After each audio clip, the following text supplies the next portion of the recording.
Well, you're my first guest of the new year. Woo! Awesome to have you. We've been talking about coming on for like what, 2 years now? Yeah.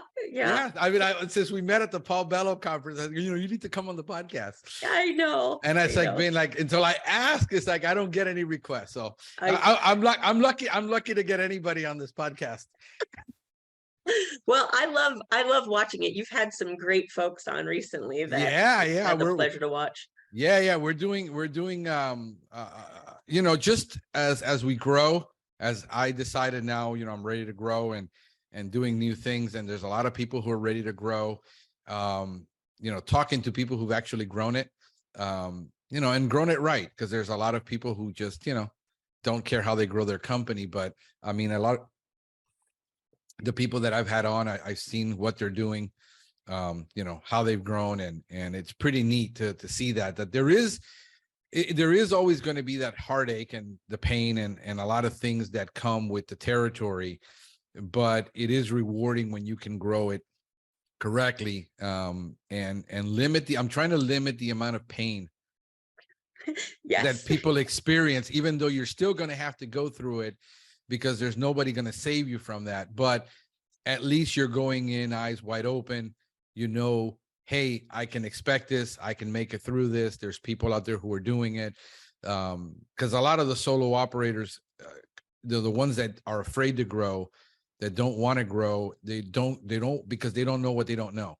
Mm-hmm. And they know only the pest control portion side, but they don't know the business operation side. And I think that those, for me, who didn't come from a pest control operation side, I had to learn the operation side. Luckily, I still had some business knowledge that helped me make it easier. It just is not easy. Mm-hmm. And it's not simple either. So people confuse the two. So I thought, let me get some people on that have gone through that part of getting past that 1, 2, 3, 4, 5, that 500,000 mark, which is a really tough mark for a lot of people. I think people hit the wall at about 500,000 and they're like, what do we do? So I think we can go there. Tell us about, for those of you who don't know who Maria Sorrentino is, she is the wife of Anthony Sorrentino, Tony.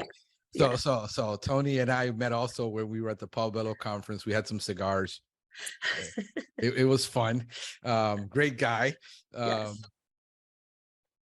But who is Maria, and where did she come from in the pen? How did you ever get involved in pest control to begin with? It's so funny, and people ask me all the time. I think just being female, especially, it's like, what pest control? How did this happen? Right. I had a friend who ran a pest control company. This was, maybe 10 or 12 years ago. And he was like, you should come work in my office, and I was waiting tables at the time, going to school for social work. Okay. And I ended up going to work for him. It was supposed to be part-time. It was never part-time. And I ended up getting my certifications because I thought that would help me on the phone. Right. And then one of our guys went away to the military, and he was like, hey, you got your certification. And also I was doing their payroll and seeing what they were bringing in. And I was like, I think I could do that. So I ended up going out into the field. I ran that company for a couple of years. And then we just kind of had different values, right? And we just butted heads. And through the process of Pest Pros, I have grown so much through that to see the other side of things, when you're working for somebody and when you're the employer, and the differences that you see. And so I ended up just like walking one day, because I was whatever. I just up and was like, okay, I'm out. Shortly after that, a friend of mine who was a home inspector reached out to me and said, hey, I have this idea. I would like to start a pest control company, but you can run it. And I was like, well, that sounds, I'll put up the money. You can make the decisions. You can do the day-to-day. And I was like, let's run it, Right. And at that time, also, I was working for Target distribution. And I had done that in the interim. So the year between me working for the other company and starting this when I worked for Target, I want to give a shout out to my boss, Greg, over there, because he was just like the best boss you could ever have, just like the true definition of a servant leader. And I really learned a lot about how to handle people Right. working there at Target. So shout out to him and anybody who works at Target because he's wonderful. And and then we wrote the business plan for Pest Bros during that time and launched it and just like I was telling my business partner on Saturday night, I was telling him like this has already exceeded my wildest dreams. Like honestly, like when we first started Pest Pros, like my like end game was like 2 mil, right? Like I was like, okay, like if we could get there, that would be whatever. And somewhere along the way, I realized that we could do that. So that's kind of how it's come. And I've been in every single position. I was thinking about it this morning when I was getting ready, how I used to listen to you. I mean, this was probably 10 years ago. And it was all about the tech side. And Yeah. I would listen to you while I was driving my routes. I would listen to your podcast. And like, that's just so crazy to like think about now. And you were like such a star to me at that time. Like you were like, Oh my gosh. Did I fall off that mantle at any time? no, not at all. Not at all. But I just like, it's like crazy. It's like crazy how the universe works and brings things Yeah. full circle, you know. And so yeah, I was a tech and then I was like an operations manager. And then when I came here and we started this, I actually started with 2 people because I knew I didn't want to be the technician. So before we ever even opened the doors, I had already hired 2 people and we were training and working and I kind of ran the office. So that's how we started out. I was still in the field. I remember like trying to set a boundary with that and being like, okay, I'm not, no matter what happens, unless it's like an absolute emergency, I am not going into the field because that was such a hard boundary because things would happen or somebody would call in sick or Right. there would be some whatever and I would run out and it was like so chaotic and so crazy for me to try to run the office and answer the phone and be in the field. And it was just nuts. And then I kind of did the same thing with the office when I brought people onto the office. I kind of did the same thing. I was like, okay, I'm not answering the phone anymore. Like you know, I'm going to kind of separate myself. So I've done every position here. And it's awesome because now I just kind of get to be the coach and, you know, kind of oversee things and develop people because that's my true passion. So yeah, that's Right. kind of the story. Yeah. So you started out, you know, you how long were you in pest control before you actually decided I quit and I want to start About up? 5, I think it was about 5 years. So you had a lot of how big was that company that you worked for? It was just over 500,000. So Okay, so about what, 2-3 techs? we actually had more than that. It was probably like 6 techs, something. Really? So that was a really tough market to be in, Yeah. to do that kind of volume and you know, have that many people. This is where a lot of people don't understand. Like one company can do 250,000 per tech and another company can max out at 150 depending where they're at, what city. It's just, there is no, you know, one size mentality that, oh, I have to push.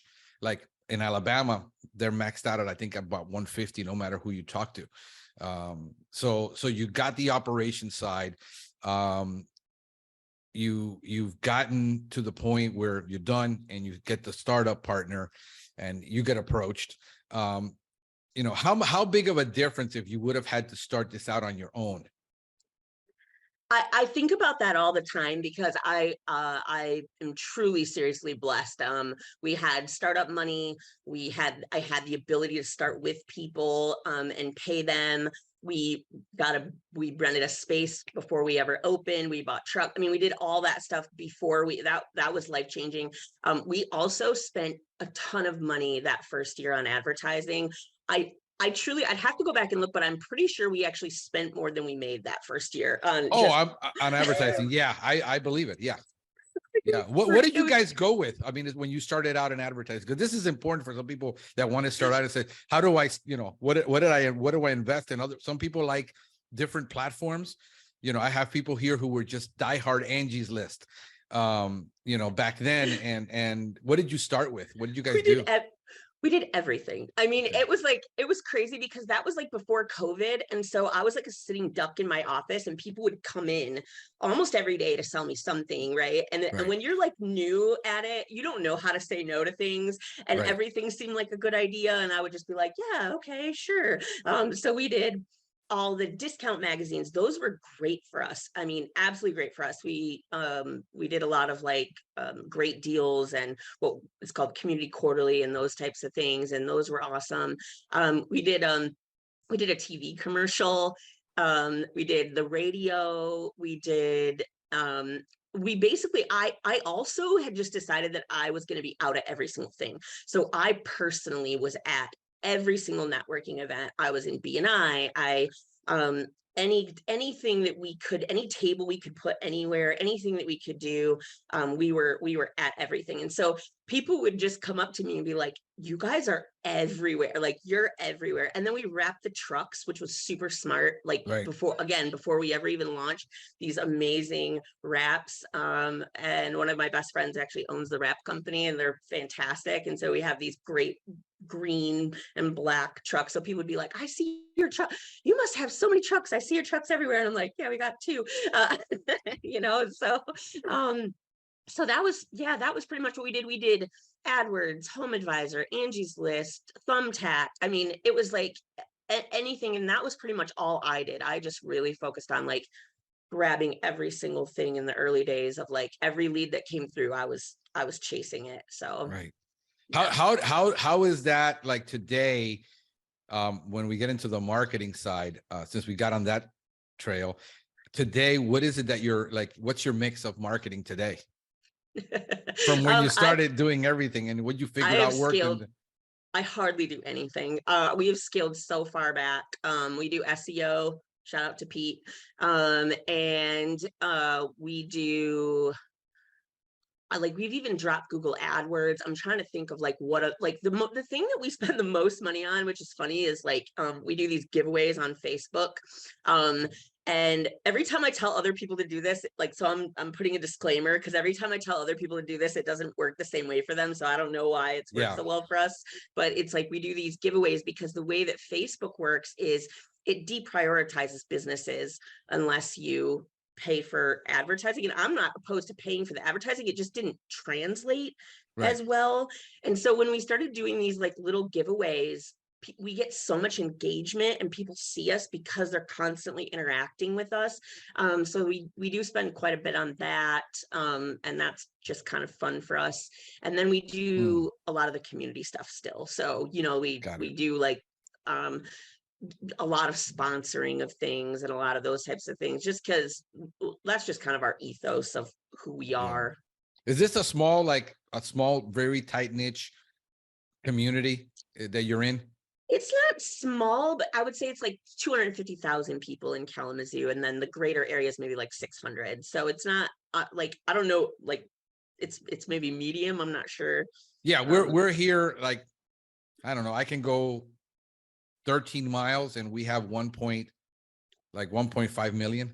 Okay. Yeah. So that's a different market. Yeah. Yeah. I mean, it's totally different. So a lot of this stuff doesn't translate.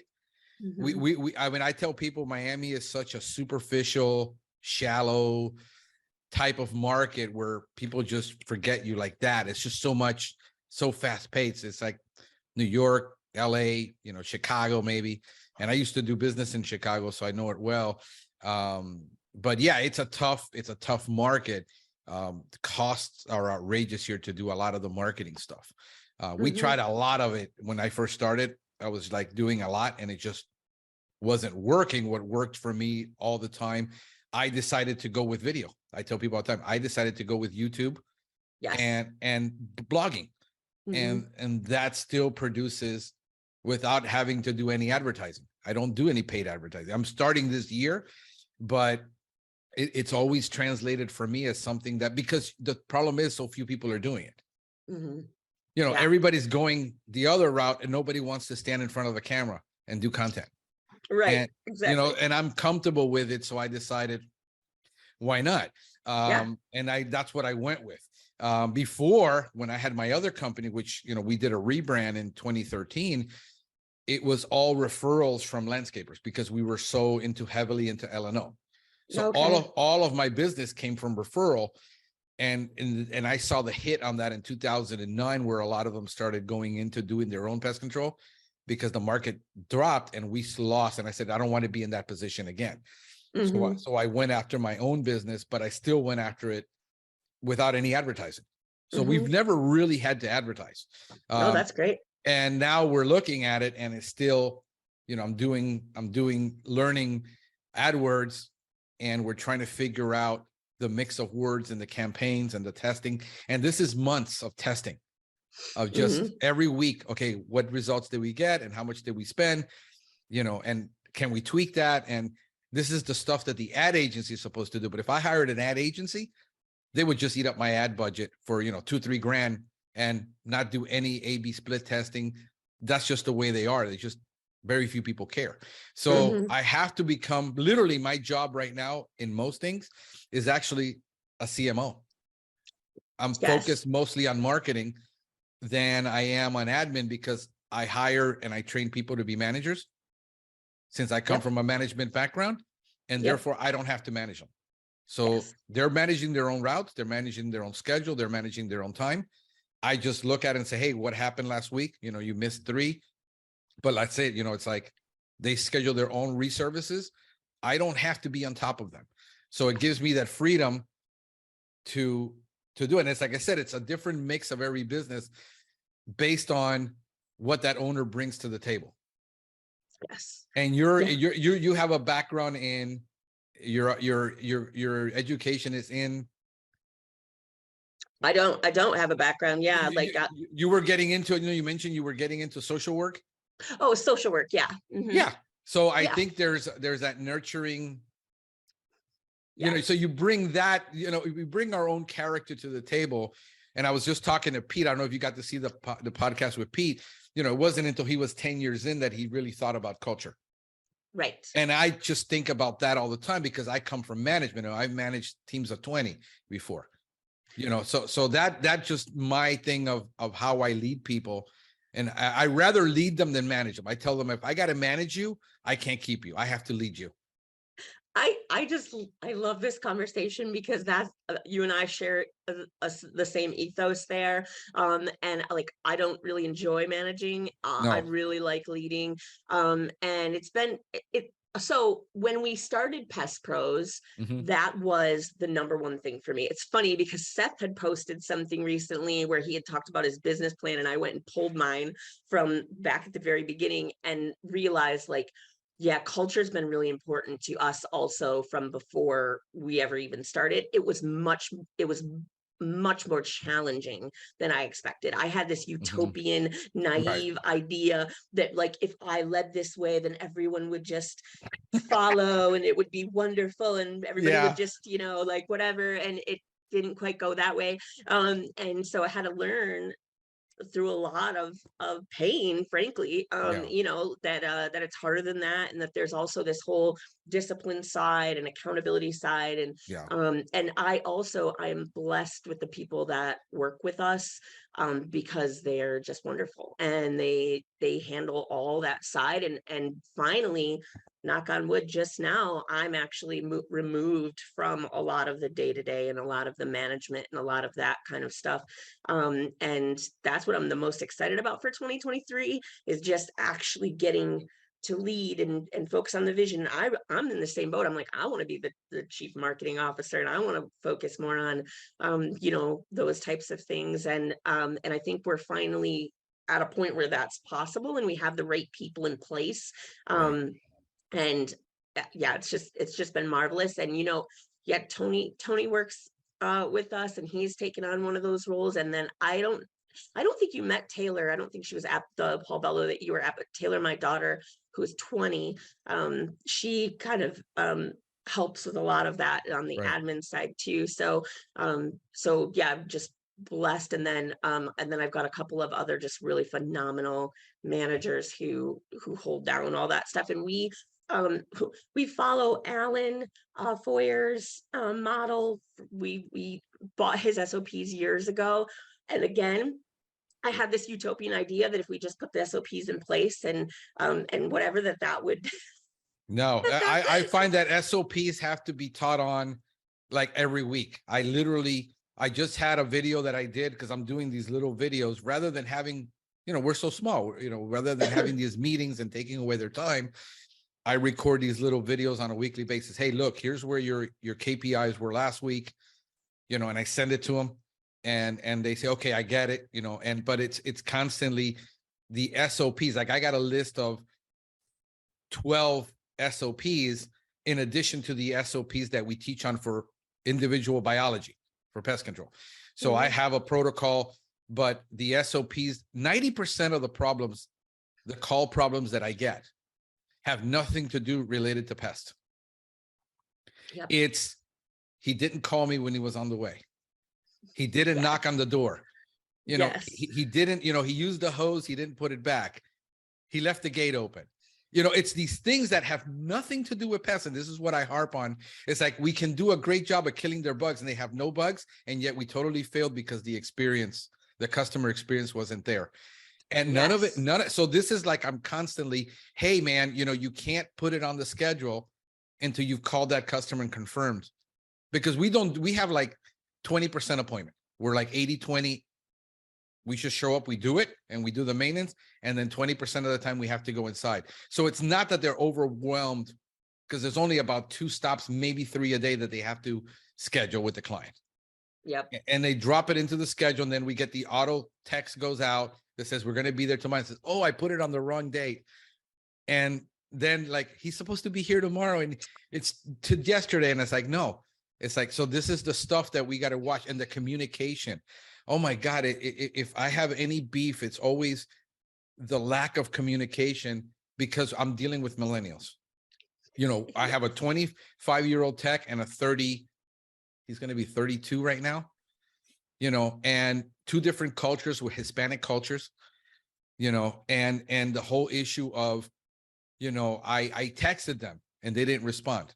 I said, but whose responsibility is it to follow up? Right. So it's always like, I want to be a manager. I want to lead. I want to make money. I want to do this. But then when I drop the responsibility in your lap, you see it's a lot harder. Yes. And I'm on this phone, I'm still handling 15 calls a day, and I don't even handle the sales calls. Mm-hmm.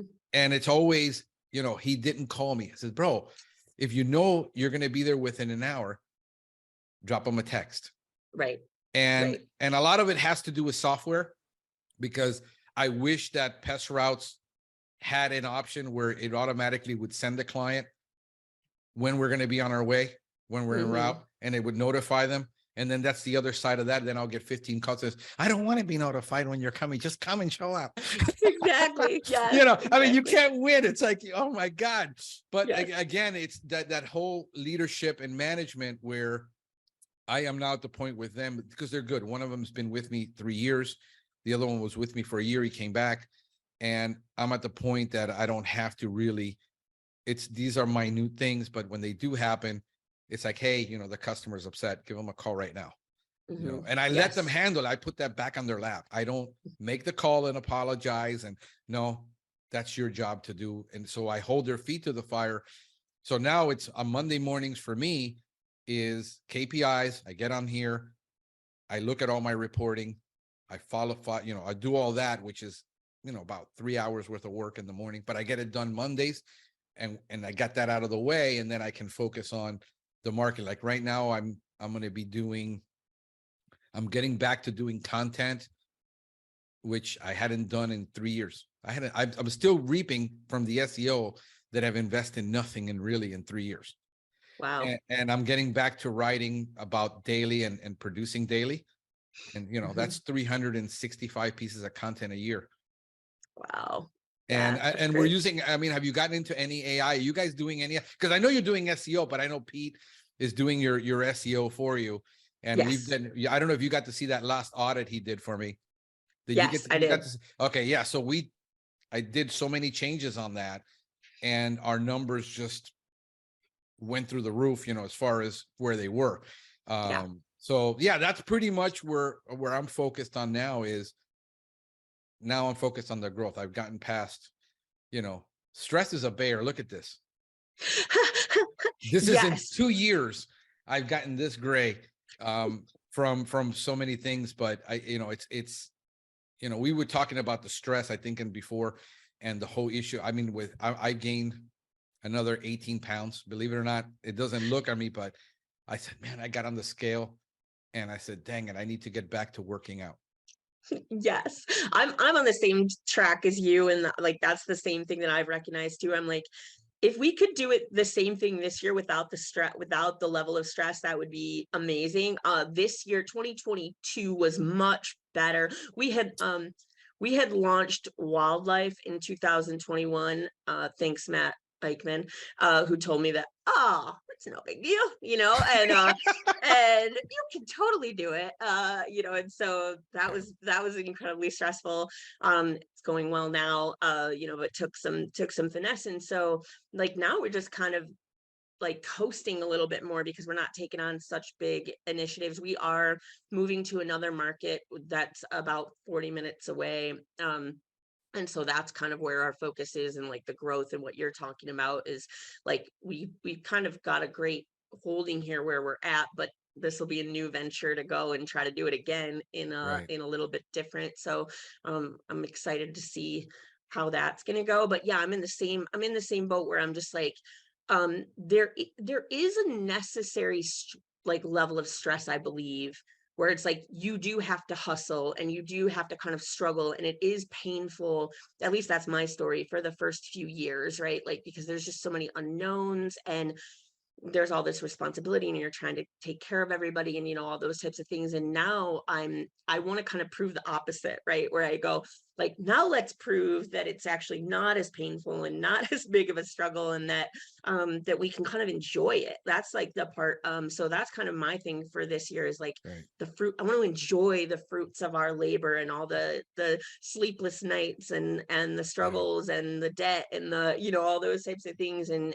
just kind of go like, okay, cool, let's be good. And I don't exactly know what all that looks like. We've done 100% growth year over year. And so when we talked to the leadership team this year and said, is that what you guys want to do? Like, do you want to push for another 100%? And it's kind of like, maybe 50 is a better Yeah. push. Yeah. I mean, how many techs do you got? How many total employees do you guys up to, and how many techs? I think we have 12 technicians and 16 employees total. 16. So And you started in what year? 2018. 2018. So we're at 4 going into 5 years of that. That's no. A lot of people, I don't like that. I've never liked that growth. I've always been that 20-25% growth a year kind of guy. It's just me. I'm too old already to go at 100 mile. I did that 100-mile-an-hour thing when I was in my 20s. I grew a territory from 0 to 13 million and across 23 states. Yeah, but I was in my 20s. I was like, on double espressos, and as I get older, I realize that's wonderful, to accomplish all that, but I want more of that. I told my girlfriend, I said, we went on a trip. We went to Atlanta. I met with Pete, and we hung out. I did a podcast with them. Yeah. So we did a podcast together in the park, and that was cool. And I met with Paul, and, I'm on island time. Yes. Fish. I mean, I am. I mean, I've been on that, progressively lowering my stress, but it's being more strategic as we don't have to try so many things. Where I already know we're like, okay, yeah, we get a little setback here, but we make it up. Our numbers compared to last year were phenomenal. And it's just more about strategy than tactics.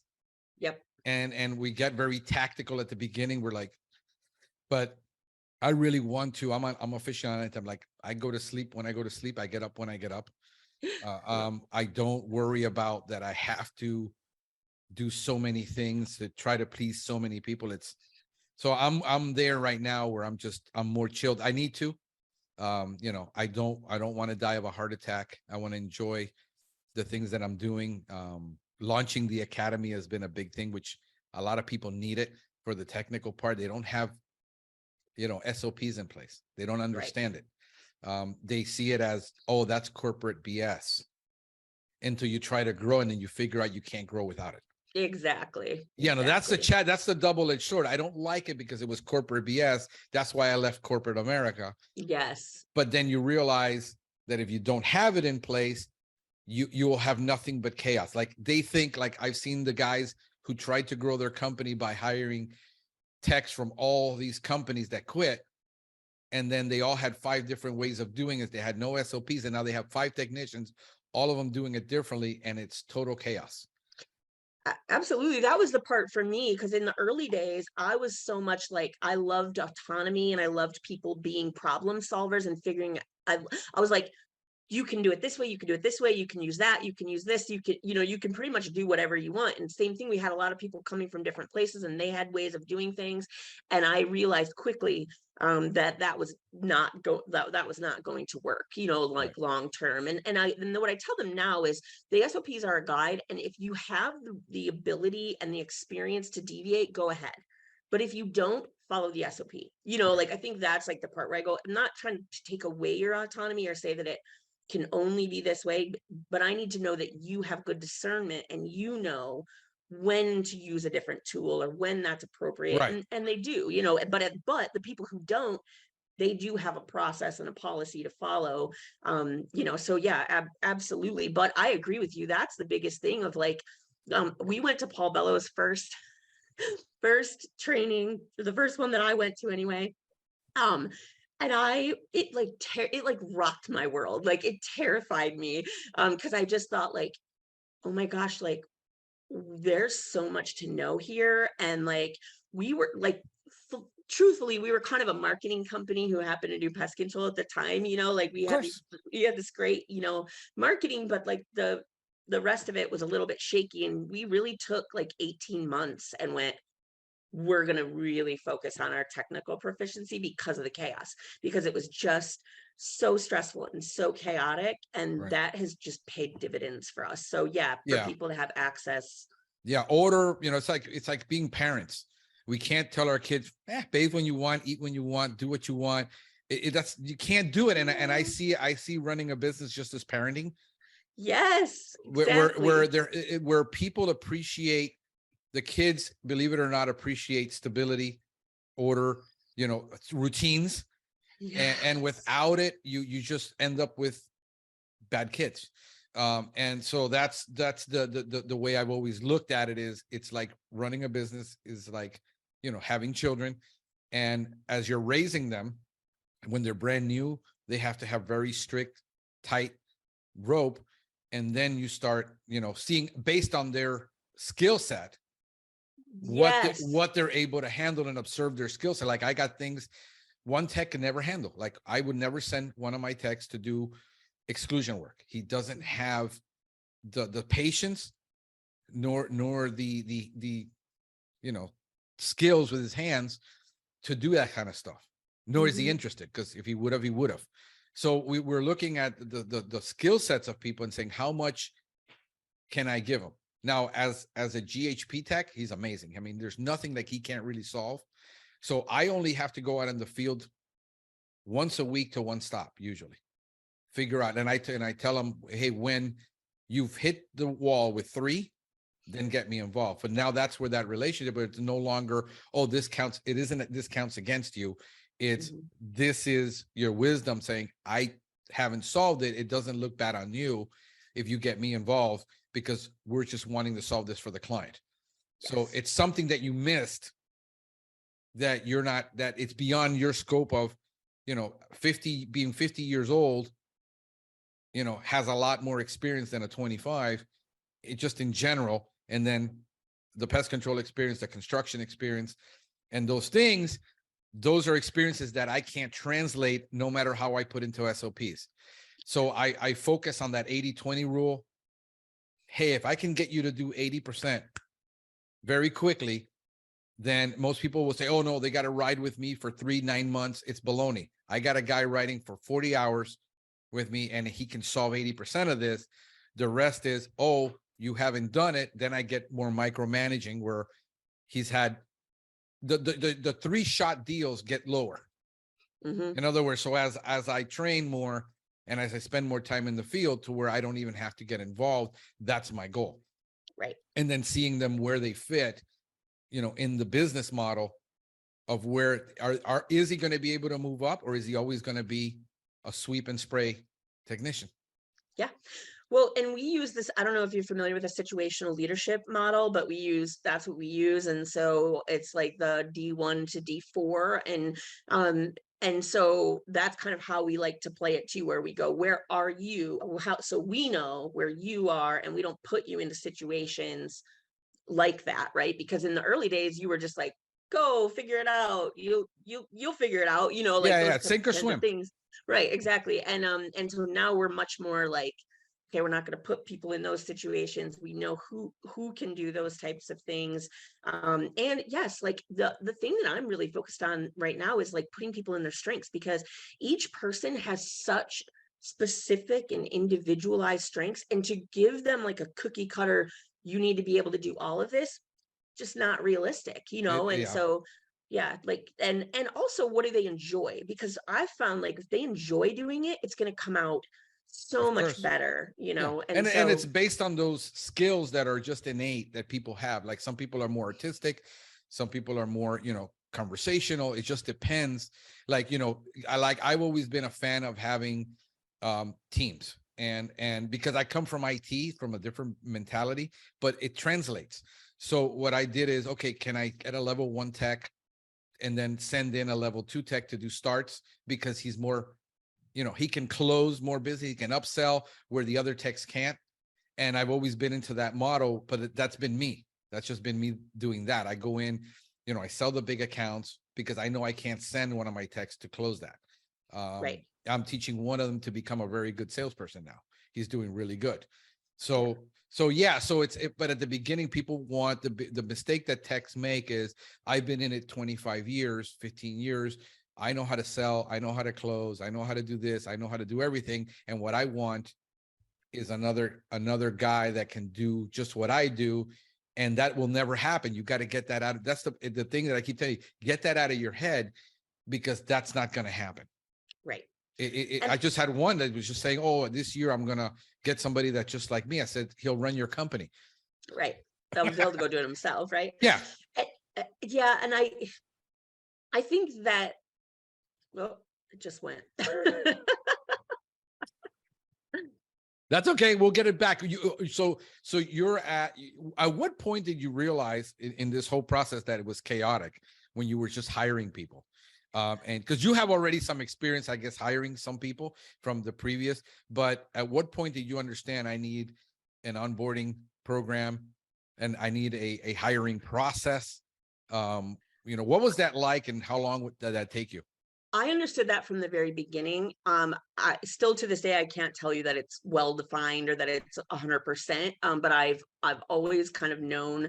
I'm kind of a systems person, a processes person. So that's kind of where I thrive anyway. And I think like, so for us, we made all the mistakes, right? And so we grew super fast, spent tons of money on marketing, didn't focus on the actual pest control heavily until, about halfway through. And we also hired relationally.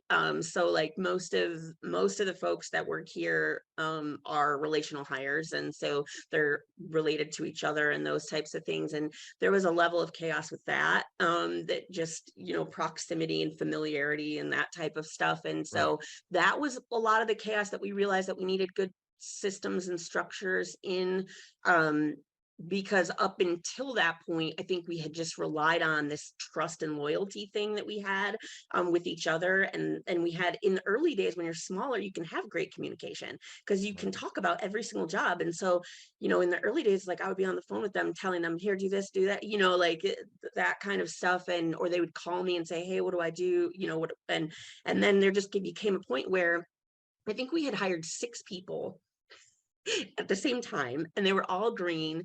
And I just had this realization of like, I can't, I can't, I can't teach 6 people at the same Right. time. Like, that's just, I can't take 6 phone calls at the same time.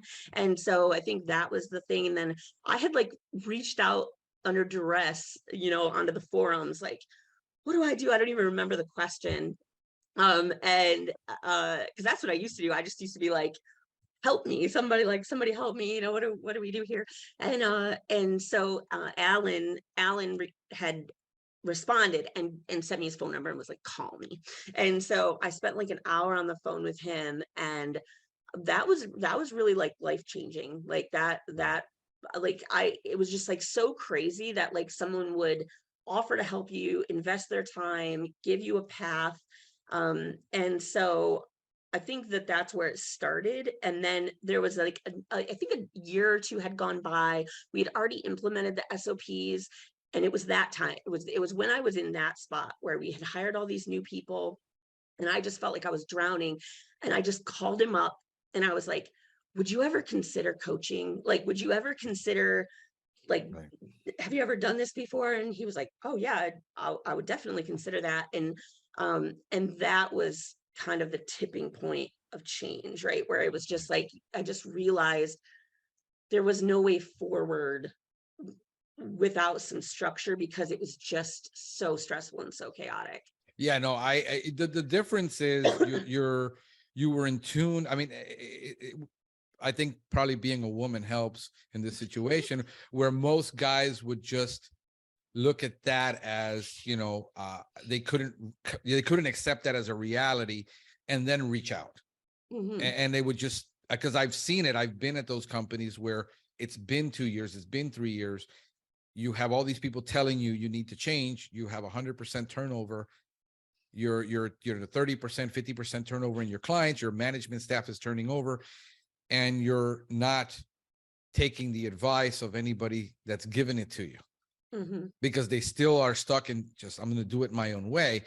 I think at one point, you know, everyone hits a wall, and the most emotionally intelligent thing you can do is to say, stop. It's not working. What do we have to do to change it? The problem is you keep asking your staff. They have no clue because they're like, hey, we're just techs, man. You know, we can figure out, you know, can we use a B&G over a Z sprayer? I don't know. I mean, you know, it comes to the technical part, but when it comes to the structural, they've never been in management. And that's the biggest challenge you have. You keep saying, I want to include my people, but your people, what they need is good leadership. Yes. And that's what they're craving. And you're giving them you're giving them micromanagement in the place of leadership, and you're confusing the two. Yes, exactly. And that's the part that I really recognize is not only do I need development and support, they also need development and support. Right. And so that was kind of the tipping point of like, all right, what does that look like? What does it look like to develop people? Even though it's a passion of mine, I love personal development. I'm an avid reader. I plug into everything I can plug into. And but how do you give that to other people? That's a totally different thing. Yeah, and I know a couple of people who are like, oh, I've taken the courses and I've done this and I've done that, but they're not able to translate that into a practical teaching for their people. So they have all the knowledge, and what they're trying to do is, I read this book, why don't you read it? Yes, exactly. And the people won't read the book. Yes. Because it's like, I don't get it. Yes, you know, why are you asking me to read this book? I'm not going to be a manager. I'm not going to do this. I don't want to be a corporate titan. You know, it does. So what we got to do is take those nuggets, and how do we, like, on a weekly basis? And then there's the other end of the spectrum, the guy who reads every book and every week is a new program. We're going to try this now because the last book I read didn't work. So his people are like, what book is he reading this week? And what can we expect next week when he comes back? Yeah, I may have Yeah, that may have been me as well. And so, and I think that that's the great thing about having great people around you to go like, let's slow down, like, let's look at this, let's kind of like, and then also to see to see the next steps, because like once you see the people at the bigger companies that have done it already and they have the experience, flying out to see Alan's, to see Preventive, whoa, like my whole mind was blown because I didn't even know what something like that looked like. So to like see that, and then like just like the generosity of like, yeah, fly out here and just train with us and like look, see what we're doing. Like this industry is so crazy that people are just so willing, Yeah. to do those things. And so that was amazing, and that gave us a lot of structure and a lot of organization. And then this year I actually hired, maybe it was last year, I hired a financial coach, because kind of the same thing, like a lot of the stuff, we had grown so fast and whatever, and we were just in survival. And so the money was really hard too, because like that was something that was super overwhelming to try to be like, you could budget and you could say, well, if this, then that, and blah, but it didn't ever work, In the like, so. in the practical, yeah, it's you can know all the accounting principles and then still say, yeah, but we can't change the income, or we can Right. cut, but then we got to put more on other people. I mean, it's it's always the way I see this is people tell me about balance. I said, here's what balance looks like. You're on a tightrope over Niagara Falls, with a baby in your hands while being set on fire. I mean, and you're trying to make sure you just don't fall off the other side, because the things that come at us sometimes, it's like when Pete, all of a sudden he had to lost 30% of his staff overnight.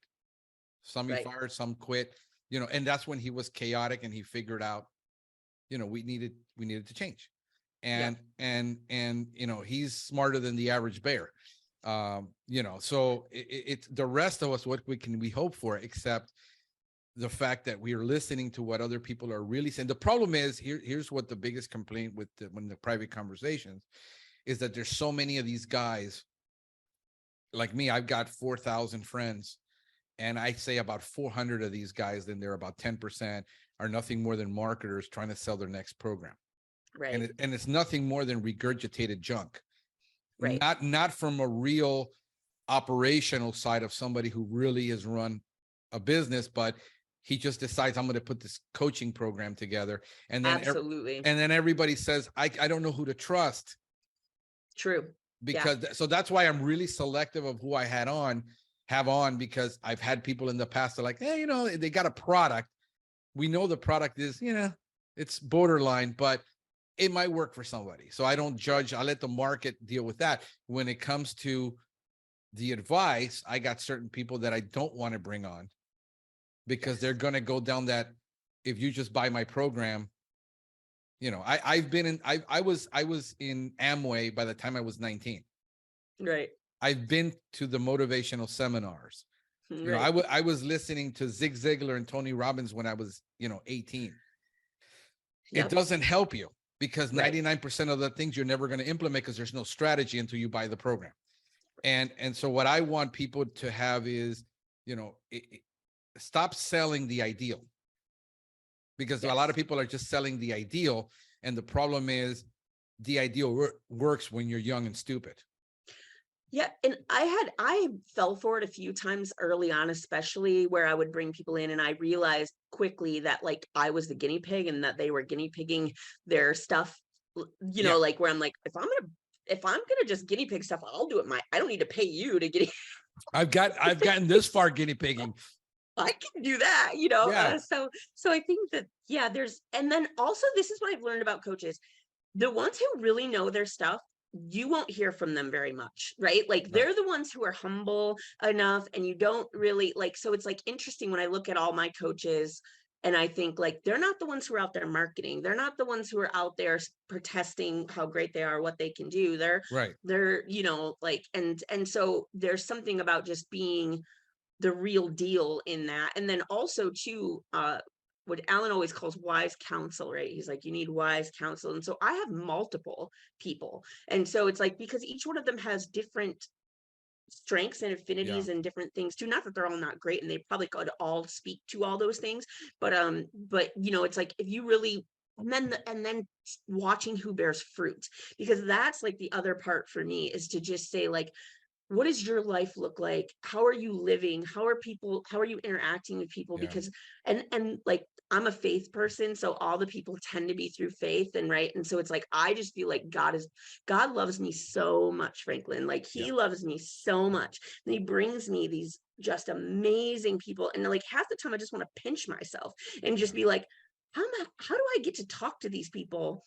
Like, I talk to industry people probably at least once a day, and I'm just like, you know, like, it's amazing to me, like, how intelligent these people are, how generous they are, how wonderful they are. um and the fact that we get to interact with them is just, oh man, you Yeah, know. yeah, no, that's the same thing. I mean, when you were talking about wise counsel and all this, and you're, bearing fruit, I mean, that just brings back, by wise counsel, you will wage war. If you need good counselors around you, and then that's the whole thing where people confuse when it comes to fruit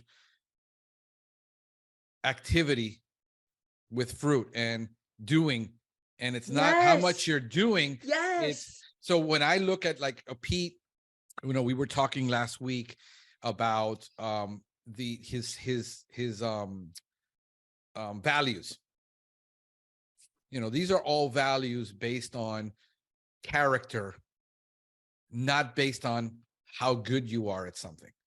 And I said, when you hire people, I look at kindness and yes, compassion and caring as the top three things that I look for in an employee. Because if he's not compassionate, he's not kind, and he's not caring, he doesn't carry our values and the brand that we're trying to bring forward and what we're trying to do for people. You can be the greatest absolutely. technician and be obnoxious and be proud and arrogant and all that. And I said, I want values that reflect at least some of my faith in that, because those are time proven. When you talk about the greatest CEOs in the world, one of the top things was he was humble.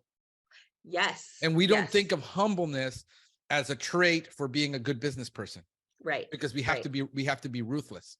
Mm-hmm. And I think that that's the error that a lot of, I grew up in that, where you had to just be ruthless, but it always crashed against my personal values.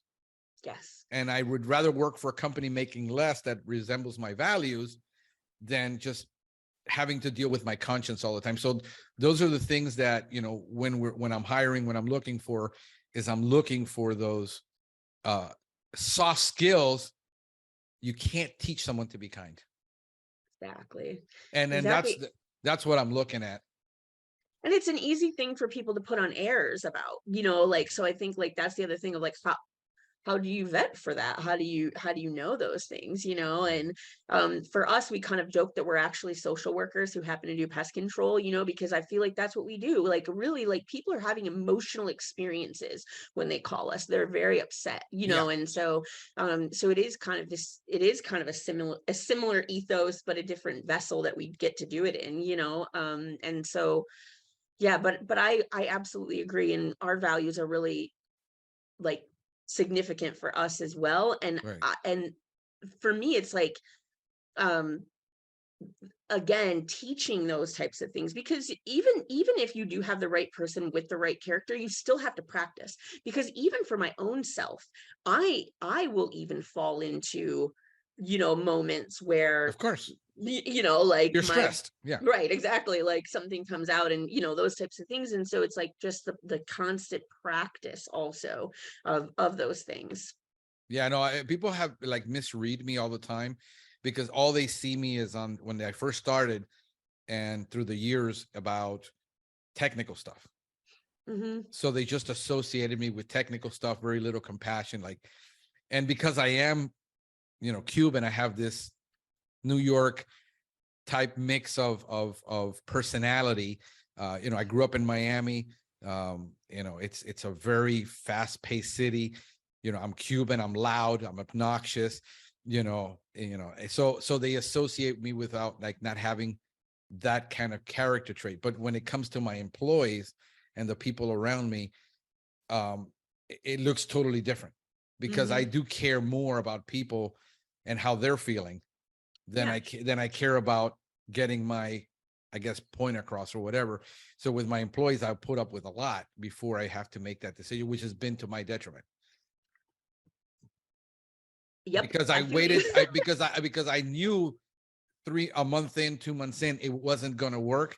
And then I continued investing, knowing that because of, I feel bad firing this person, because it does take all these emotional decisions. This is why you see me just slowing down, because the emotional decisions take a huge toll on me. I mean, insomnia and the whole 9 yards. Oh man, I can, you're speaking right to my heart, because I've lived there. And I was actually telling a coach of mine just on Saturday, like, how do we get to the point where, because I'm in the same like my love for people has been to my detriment many times, because I will give way too many chances, and and way too much grace, and because that's what I would want, right? And so it's like that empathetic thing. But I was telling my coach, like, how do we get to the point, like, so people development is like huge for us. It's one of our values. It's what we invest a lot of time in. And I would love to develop people just for the sake of developing them, whether they stay or not, and so I was even like thinking about that in the context of, like, even if people stay too long, I know that when they leave here, they left better than when they came, and so I think that there's like a lot to that, and so that's something that I would like to be more intentional about, where it's like, vulnerably, if a lot of times what the development I do is self-serving. I mean, it's so that we can grow the company, and so we can put people in positions, and so we can whatever. But like, what if I looked at it differently and said, what if we just develop people, and no matter what they do or where they go, they leave here with a ripple out into the world, and that would be just amazing, right? Yeah, no, I love, and this is the difficulty, that there are things you can do once you get to a certain level that you can't automatically do. Correct. Because like with Pete, when I was talking to him, I said, I've always loved that model. But in today's economy and in today's hiring market, he gets an interview with him first, then with one of his senior managers, then with 3 of his staff, and to see if they fit into the culture before they make that hiring mistake. Yes. When you're a single operator and you've got the phone ringing off the hook, and you're driving to get on a route, and they say, I have to put basically you need a warm body in a truck. And you overlook all of that, and you said, and then you have to observe him after you hired him to see if he's going to fit with you. And then you got the difficult decision of having to fire and starting all over again. You're absolutely right. I mean, that is the luxury that you have as you get bigger, which is the whole reason I wanted to get bigger. Because it's like that thing where you go, in the early days, it was, we just need to survive. I just need you to go out and work, and I need you to do X amount of dollars, and I need it to be this, and I need it to be that. And, and so, it does change, over time, as things change, you do get to be a little bit more, choosy, I guess. And that is so this way you avoid a lot of the pain on the rear and on the rear end, or in the back end, where you can say, okay, now I can hire. But it always, and if the person is such in a hurry to get hired that I lose him, because you can't have it both ways. You can't say, let's hire quickly, because I know companies that do that. They'll hire quickly, they'll put you through the process, they'll give you 40 hours, and then after that, they boot you. They just, and here's 2 weeks of severance, just so it hurts less. I mean, that's a strategy. I mean, I think Zappos, and there are a lot of, they'll ask the employee after 40 hours, do you want to stay? You want to go? Yes. And I will give you $2,000 to quit. Yep. And then if they quit, they knew they were never the right person, and they're better off knowing it now than later. I mean, there's just a lot of things that as operators, we're never taught. And it doesn't register. And especially when you're having to make a lot of decisions, you're under pressure, you're usually making wrong decisions. Yes. It also, we're much more attractive today. So like something that I was going to touch on earlier is, like, in those early days, we paid a living wage, right? We didn't have any benefits. We didn't have any of this. We didn't have, and we've worked very hard over the last 5 years to have benefits and have like all these perks and all these things. And so like, I guess the confidence that that gives me today is like, this is an attractive career path now. You know what I Right. mean? Whereas like before it was me promising something like, if you stick with us, like I promise it'll pay off for you, you know, like, Right. and I really believe that, but today I'm like, oh no, like this is an awesome opportunity for the right person. And so I think that's the other part of it too, is that like, I really want people who see it that way. I really don't want people who only see this as a job and just Right. come for the paycheck. Like this is so much more than that. And so I think that that is an awesome thing too, because I'm hoping, and it has actually been proven, we're much more attractive to Of people. So it's course. not like Yeah. I'm out like stealing other people's staff or anything like that. It's just that we're just trying to create something that's so exceptional that if you're the right person and you have the right values, you're going to love this. You're going to Right. want to come here because it's so attractive. And that's kind of what I'm trying to do with even hiring and all that stuff, is just be so exceptional that like people are like, oh yeah, I want to, that's what I want to be doing. I want to be working with those guys, Yeah. No, and a lot of the times the things that we look like, the things that I've wanted to do have always been in my business plan. Yes. This is the company I want to be. This is what I want to offer. But getting from here to there, Yes. a lot of people don't have either the vision, because they haven't communicated the vision correctly as an owner. The people won't grab that vision. You have the wrong person, or the person is so impatient, they don't want to wait 5, 6, Yes. 7 years until your Yes. business develops to see that promise, because they've also been sold the bill of goods before, where if you do the work, if you do this, you'll move up, and then it didn't manifest itself. And I think so many younger people have been watching that and observed that, Totally. and they're like, yeah, you're full of it because it isn't happening. But if they see you working at it, where, hey, this is, like with me, Yes. I mean, I chose to give really high salaries and be more than the competition because I don't have the benefits. Yep. But where are you going to quit at your age to go? I mean, I got one that's studying, finishing up his bachelor's. He makes more money with me now than he's going to make his first 4 or 5 years in that industry. Right. And until he gets his MBA, his master's. Right. So again, it's like I create kind of like a golden handcuff through that. Yeah. But I don't, you got the other perks too, where you have your freedom. Like they can start, they choose their own start and stop time. Okay. They choose what day they want to take off. Mm-hmm. But at the end of the month, the numbers got to be there. Yeah. So I hold you accountable. I give you the freedom to not feel, oh, if I need to leave early, like, oh, I need to go pick up my wife, I'm going to be gone for 2 hours, and then he'll jump back on and go finish. I don't have to know about it. See, that's amazing. And that's the part that we've just started in the last year trying to figure that out. Back to something you said originally in the first one was that's the part of like, what is possible? Like, is it 150 a year? Is it 250 a year? Like what should you do a day? What should you do a month? And then that's my goal, is for people to understand what they need to do, and then I don't have to manage it, right? Like where it's like you've been given all the information, you know what you're supposed to be doing, you can then self-manage and self-regulate, and I'll just give you what that is. And we're still in the process of figuring those things out, because that's kind of the thing of like, you don't want to be that guy who's always only harping on the numbers, you know what I mean? But like at the same time, it is real. So it's like the thing, and the other part too is like, well, this is what I've been working on too, is like, what do you want?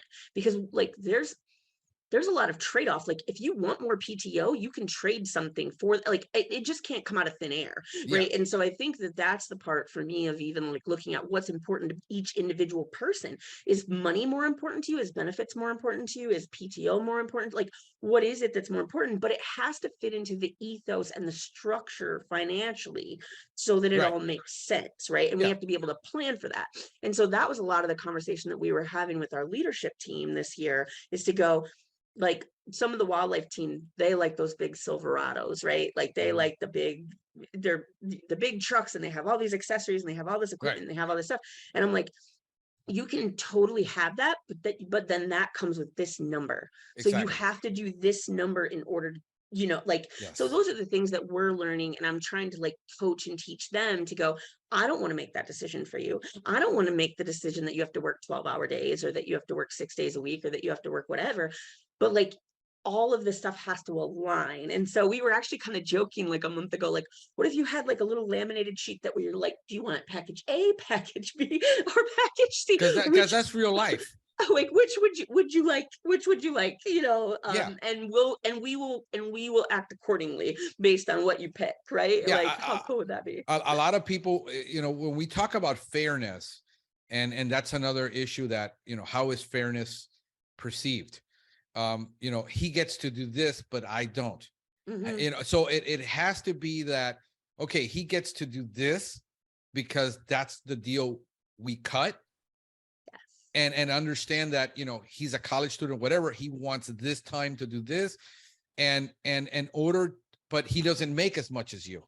Right. I think when we come, and again, we got the issues of how much can we share without violating any laws, and how to, because people want transparency, but we can't by law be totally transparent in a lot of things, because then there's liabilities that Right. bite us in the butt. So what I'm trying to do is, since I learned early on, I mean, I'm going back to, I was fortunate that I worked for really good managers when I started out in my life.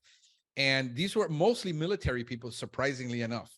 Air Force, these guys were just in that structure, and I needed that structure in my life because I have massive ADD. Hmm. So to me, that was beautiful. And they taught me, I understood how to read a P&L, by the time I was 19. Hmm. So me being transparent with them about, this is what the numbers look like in the business, to run the business, to be able to pay for everything everybody wants. Right. Exactly. And then, so how, so I can be transparent and say, look, in order for you to get this, this is what you need to do. I need, we have our pricing set high, so they don't have to do too much. So if you're doing 11 to 14 stops a day, you're going to make $1,200-$1,300 a week. Hmm. Yep. That's, that's where we're at. So what it is that you're wanting is going to depend upon, here's the numbers. I need a minimum of a 50% profit. I'm Yep. teaching them how to be managers, because the way I teach them is, this is your store. Because I was a store Yes. manager. So again, you mentioned something, that we're a social work that does pest control. I look Yes. at myself as a ministry that does pest control, because I was a minister for so long. Yes. So Right. I, everybody brings whatever their nuances to them, to the business, but I also bring my management side, my operations side, to where I say, okay, this is where, I teach you how to be a manager. If you're using 3 glue boards when you only need 2, if you're using 5, 6 bait stations, you need to manage it. And what I tell them is, look, pest control is an art and a science, Hmm. because the principles will always work. The biology doesn't change. Right. But now you have to use wisdom to know when to apply it. It's like, how much is enough rodent bait? Right. Do I sit there and micromanage and go off the handle and say it's only 4 blocks and let it run out like some companies do, because we don't want to spend it because we're spending too much on rodent bait? So I say is, look, if you go there, you have to use wisdom. I got to trust you in this. You show up in this, and there's 4 moldy blocks and none of them been eaten, cut it down to 1 block. If you Hmm. show up and everything is eaten, double it. Right. Because I'd rather that thing not run out. And then you kind of monitor, and then you're noting when, you kind of learn, how does a tech know, except without experience, what the rodent populations are during the year? Because they go up Yes. and down. So this is where the constant training, but teaching them to use that. I trust you, but I can't trust you until I know that and that Yes. you're doing it, because you can tell me I know, but it's not being done. Right. So then I micromanage at first heavily. And I Hmm. learned this from, I worked for I think it was a $4 billion company at the time. And I worked directly under the VP of sales. Wow. So every morning, every single morning, we had meetings. Hmm. And here's the deals that I cut yesterday. And he would review every single deal. Wow. And so then we would have a weekly management meeting. We would all get around the table and says, what are the issues we're having and what the finger pointing, because that's always going to happen. And then we would say, okay, what do you suppose we do about it? All right, so you got till next Friday to fix that. Yep. And exactly. so it's all about accountability and the freedom, but you want more freedom, you got to show more accountability. And my goal is to get them to where they're managing that van, that truck, that route, like if it was their store. And it's a profit center, and you treat it like it's a store. So you're responsible for the customer, you're responsible for the inventory, you're responsible for the maintenance. Yep. I mean, they stop by there's a little thing on their calendar that pops up and says, hey, take a look at it because it's due for an oil change. It's due for the tire rotation. Yep. And they get this. Now, the other side of that coin is I can't stick 18 stops a day and then expect them to do all this, because then they're working 60 hours a week and then I burn them out. Right. So I got to kind of like, it's always like this. It's like, what do I balance? Because I want them happy. I want my customers happy. I want my bankers happy. Yep. Everybody has to be happy. And we're like in the middle trying to make everybody happy. And that's where some of these guys don't get it, that we're trying to make everybody happy and we can't. Sometimes somebody's going to drop the ball. Well, and I think that's been a struggle for us as well. Like, because you start to give people whiplash, right? Like, it's like it's not, we're slower today than we were prior, but when you're a startup, you're just trying things, and most things don't work. And so like a lot of people will get frustrated and overwhelmed by that, because they're like, you change things every week, you change, and you're like, dude, I can't handle constant change. Right. It's like the thing where you go like, it's not me changing it. It's the circumstance. It's the fact that it didn't work. It's, those types of things. As you get bigger, you can slow that down a little bit. And you can give things a little more time. When you're in survival, you're like pulling plugs constantly, because you're like, oh no, this is bleeding us out. We got to move something. We got to change something. Every situation is a GSR to the chest, Yeah. Exactly. So we're trying to balance all this. And people, technicians specifically, people who are cut out to be techs, hate change.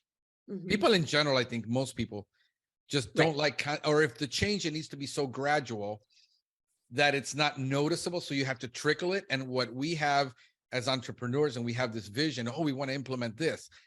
Like I'm a vocal person, so every thought I have comes out of my mouth.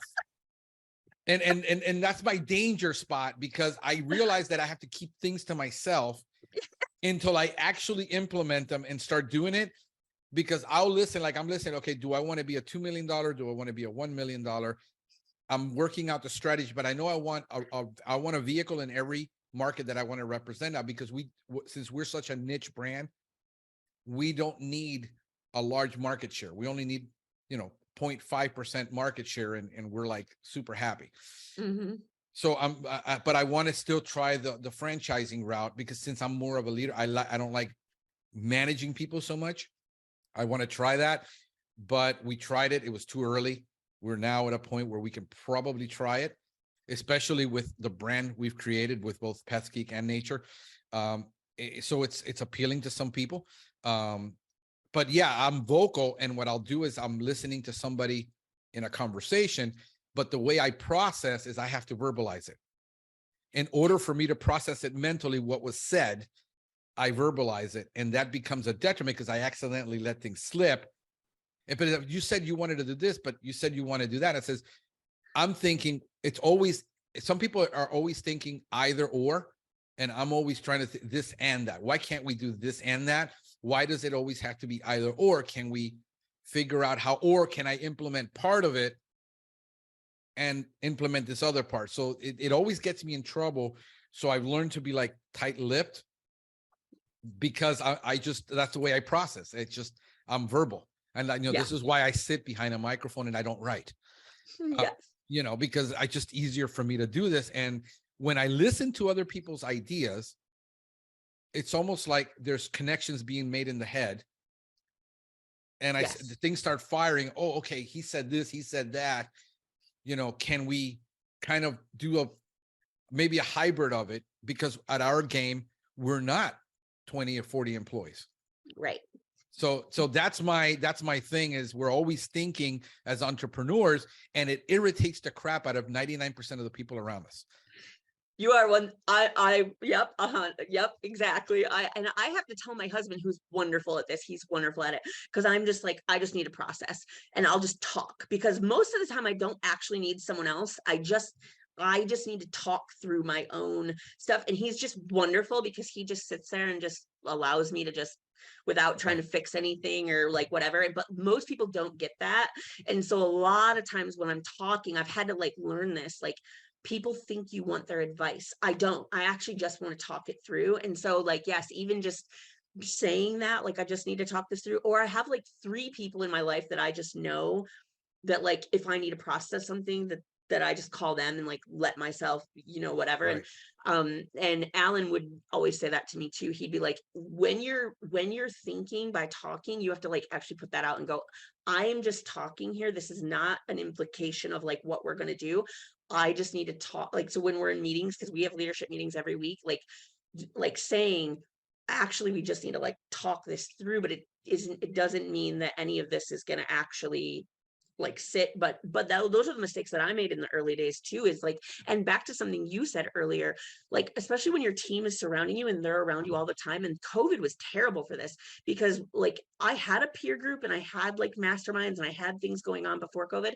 And then when COVID hit, I spent all my time in my business, which I had not done before. And so, yeah, my poor staff was just like held hostage with all my Ideas. like all my insanity. And I realized quickly, like, okay, yeah, I gotta have other people that I can just talk these ideas out that don't have a vested interest in the outcome, right? Right. Yeah. And the difficult part is finding those people that that are able to handle that, because a lot of people can't. You're talking and they become overwhelmed because they don't even know what you're talking about. Yeah. They don't even understand the business. They don't understand what, they're working 9 to 5 and well, why don't you just sit down and do a plan A, plan B, and plan C? I said, I've been taking time management courses since, I remember reading the 1 Minute Manager, and it was like 30 years ago. Saying you want to strategize and have these goals, a lot of the time the goal, when you start chipping away at it, it's just a lot bigger than what you're able to publish. And so I rather go for some fast gains. Yes. And then just take the easy wins and then work on this over time. It doesn't mean I've, like with the Pest Academy, it's been 2 years. Yeah. But people don't understand. I was just having a conversation with Paul. Paul's watching us.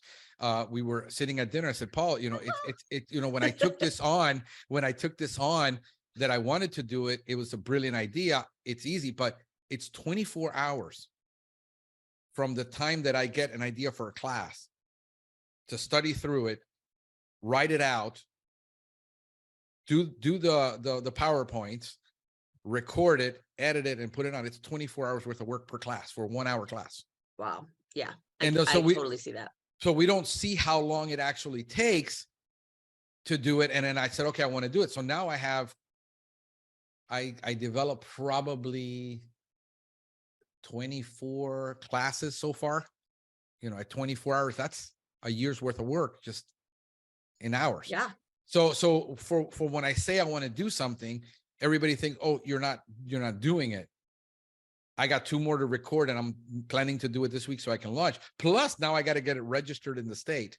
Right. And getting that registered in the state is a whole nother piece of work, because I got to customize it for them. And I got to make 2 versions of it. I got to make 1 version for non-CEU and 1 version for, so all these ideas that I have, I use Asana for my project management. Yep. And I have, it's nuts that it's like all these things, but I'll sit there sometimes. Oh, I actually in my head been noodling this through. Let me work on that. Right. And then just knock that out. And it's like, oh, okay. So now all of a sudden my guys are seeing 5-6 new things being implemented, and they're like, dang, what did you do? Me going on vacation is the worst thing that could happen to the company, because I just have way too much time to think. Yep, absolutely. That's So I so come funny. back and I have these, like, I already wrote my 5 goals for the year. I have 5 major goals for this year. I wrote them down. One of them is get the academy finished, get our termite license, which we haven't had it, and it's been a nightmare. I mean, it's like everything is conspiring on the universe. Like, they returned the application for one signature that was wrong. And Yep. then we sent it back and they sent us a letter. Since you haven't published your application, here's a refund. I'm like, ah. And then it was like, oh no, we need an affidavit to now sign and authorize. And it's like, really, why don't you just ask me for all this up front? And it's been 6 months and we're still, so now I need to go back to the guy, and he's busy. He's running his company with 6 techs. And I had to go back to him and say, hey, we need another check from your company to file this so we can do it. He's letting me do it. And that's just it. So the license that I want to finish our super duper, industry revolutionizing van that I've been working on for a year. Finish that. And and I'm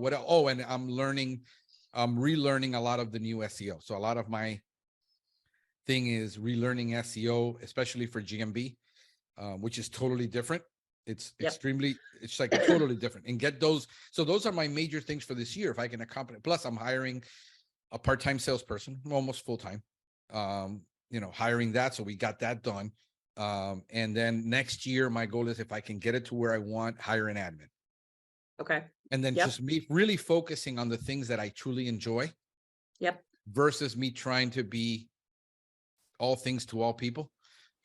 And just so literally taking hat after hat off is my goal. It's like, my goal is to do less this year. Like, I'm at 30-40 hours and I'm done.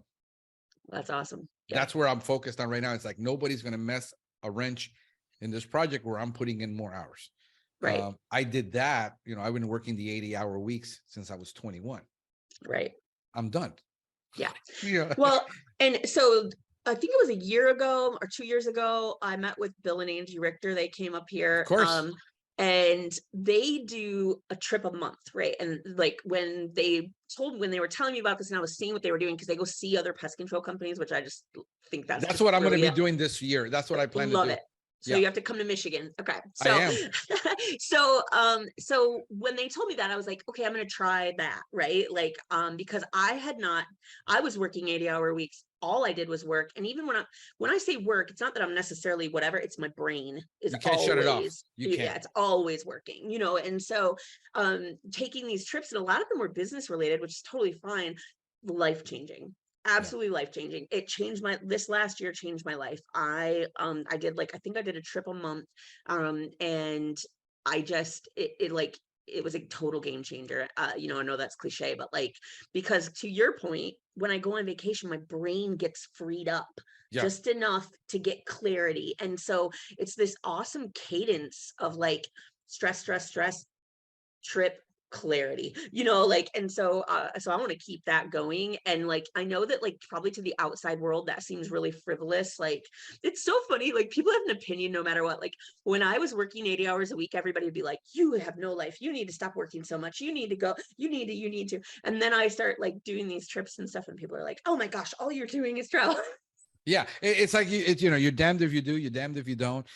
It doesn't matter. No, I seen what you've been doing. I said, oh man, she's at this event, she's at that event. I said, that's awesome that she's getting to, constant, because one of the biggest things that pest control people do, and business owners, I mean, just in general, even I see this with pastors, they become an island unto themselves. Yes. And they get insulated in this bubble, and nobody challenges them. Yes. And nobody pushes them, and nobody says you're doing this wrong. I've seen too many churches implode that I sometimes I think if I go to that church, I cause it to implode, because I go there and it's like they collapse after a while, but it's usually due to something like that the pastor is just insulated himself in a way that he's untouchable. And a lot of the business people that are solo operators can't see how they can get away, because they're always bogged down. And they're wanting to grow. They're wanting to get to that second tech to get some freedom, and they just don't know how. And you're going to have to invest. I tell people, stop investing so much and getting more pest control knowledge, because the error is, I'll just go to the next conference to learn what the next new technique, the next new product is. I said, I don't need to that's why I don't go to Pest World. if I do, I'm going to go, I'd rather go to a Pest, you know, to that. I want to go to Purdue. I'm trying to make plans to see if I can go to Purdue, because I want to go meet up with two people actually that have totally two different businesses, but I admire them. Doug Foster. Yes, love Doug. Yeah. And then, you know, he's got a, you know, he's not a massive business. And then you got Pete, and I want to go see him and his operation. So I want to take some of that time to start doing that. Yeah. Because I know I need it. Yeah. But I'm probably going to try to do one about every 3 months. Yeah. And until I can get enough to where I can get away. Like right now I can get away and not have to really worry. After next month, you know, and I see how it goes with the salesperson handling all the calls and everything, much better. But again, you know, I have a 6-year veteran, pest control industry veteran who did sales for pest control for a large company. And so that frees me up. That's one more thing. Plus I can see the revenue rising. And then go and take off and do these meetings. Iron sharpens iron. But there, you know, we can do Zoom meetings, but there's something about the human contact. Yes. And we need to be in a room. I want to be in the room where I'm actually the dumbest guy in the room, because I know that I need to learn more from these people that are done all this. What I really bring to the table in these meetings is really irrelevant. I'm there really to learn from them. It's, you know, that's one of the reasons I like the Paul better, because you meet so many people, you have that time. Yes. And then you're not competing against each other. You're not in the same market, so the threat isn't there.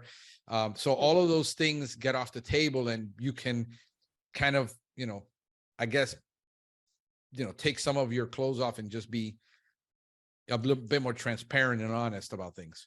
Absolutely. Paul, I tell Paul this all the time. Paul's events have absolutely changed my life. Just it's weird that like some of my best friends are actually like now across the country, and I don't even like physically see them, but I like talk to them and that kind of stuff. And it almost feels like a family, which is just amazing. And then I just love Paul so much because he just will call me and like talk me through things, and he just has this like clarity and this way of seeing things that's just kind of that New York no bullshit kind of thing, right? Which and, like, I love, yeah. Kind of, like cuts through any of the emotions and that kind of stuff. And he's just, him and Marianne are just such kind, wonderful people. And but I think that the brilliance is, yes, bringing everyone together and just allowing this exceptional community of people. And like until I went to that, I didn't know really that there were even other people like me out there, you know, like, and so like, yeah, it's been life-changing for sure. Yeah, we tend to, and then the conversations are usually like on social media, you know, we got on the Facebook, they're really, you know, snippets, you know, the sound bites. People read too much in the sound bites. They get too emotional, too personal. You know, I've got a couple guys who aren't here now. Joel, we talk on a regular basis. He's got a really small company up in Broward. I'm here in Dade, but we kind of challenge each other. Like I am more into having the conversation about learning what you're doing, but also let's challenge, you know, especially on a certain level, challenge each other on, yeah, that's really stupid. I don't think we should do that. Right. You know, and then just being that, having that openness, but it's based on the relationship and the, you know, the freedom that we have to be honest with each other based on the relationships we've built. So that's what I want to do. I want to be able to travel about every 3 months and instead of taking a vacation or whatever, take one of these trips, at least meet 2 or 3 people, you know, have the conversation. I had a really interesting conversation with Pete. You know, usually the interest happens off camera of things we can't really, you know, discuss because they're intimate about the business, but you have those private conversations. I think those are, you know, more meaningful. I think I go back to the days when I was ministering youth. And I said 99% of the ministry I did took place in a bus. Yeah. It didn't come from the pulpit. It came from that I'm sitting in my bus and they're sitting behind me going, hey, I'm dealing with this. And those, when we left, we went to, you know, we hung out at Denny's till 2 a.m. Right. And we had the conversations. That to me was more meaningful to them than me slaving 4 hours over a message. Yes. That's where the real work happens. And I think if people understood that we do need to get together with people that can take you where you want to go, where they've already been, stop having the same conversations over bifenthrin. Right. If I always say, if I get another question about which is better, bifenthrin or something else, I'm going to lose it. But I think we need to start having those conversations with people who are, except you can't have them, because I understand about the whole competitive in the marketplace. Right. And I got guys who are in this market who are huge, who do talk to me. Right. But again, I ask them, and if I ask them a question, hey, what's the percentage that you're doing on this and what are you doing, I'll get an answer. Not anything as far as, here's our procedure to get here. But you can do that when you're, across the state, where I'm not going to start up a branch in California. That's the value. If I could have, I would have already. Yeah. If I wanted to do a lot of the things that everybody says can be done, I would have done it already. The fact is I can't. And I don't want to, so right. It's always comes down to that. So what didn't we cover? Well, the topic was culture, right? So that's the I think we need to, the culture evolves and it changes. I think we don't have really clear understandings. Our culture, like I said, our culture in the company is me and what I bring to the table now. Mm-hmm. As I grow and I surround myself with people that I hire to do the things I can't do, then their input becomes valuable because they're the ones grinding it out on the field. I have a little different, like I'm like, some of the models here for like even service managers. I don't believe in having service managers. Usually, a lot of the time, what I see from the companies I'm talking to is they have, let's say, 5 techs for every 1 service manager and 5 techs for every CSR. Okay. Yep. And that model is a lot of micromanagement. Yes. And I don't like it because what it's telling me is you hired people that can't be, you have to, and most of the time, the service manager here, I mean, this is not an indictment of the entire industry before I start getting death threats. It is an indictment of the systems that we have, which is focused on 18 to 20 stops a day, very green people, constant turnover, and then having to have a service manager go out and apologize and save the account every day. Where most of the service managers that I talk to never leave their office. They're not in the field with their people where they should be helping them be better. They're behind most of the time looking at stats and looking at reports and filling out paperwork. And that's what I see here in Miami. My model is I would rather have a regional manager that is going out into the field with a lot of, like somewhere near a technical director job. Yep. But he's actually in the field with the people, coaching and training them to be better, because they're looking at their van as a business center where they're incentivized to be good managers.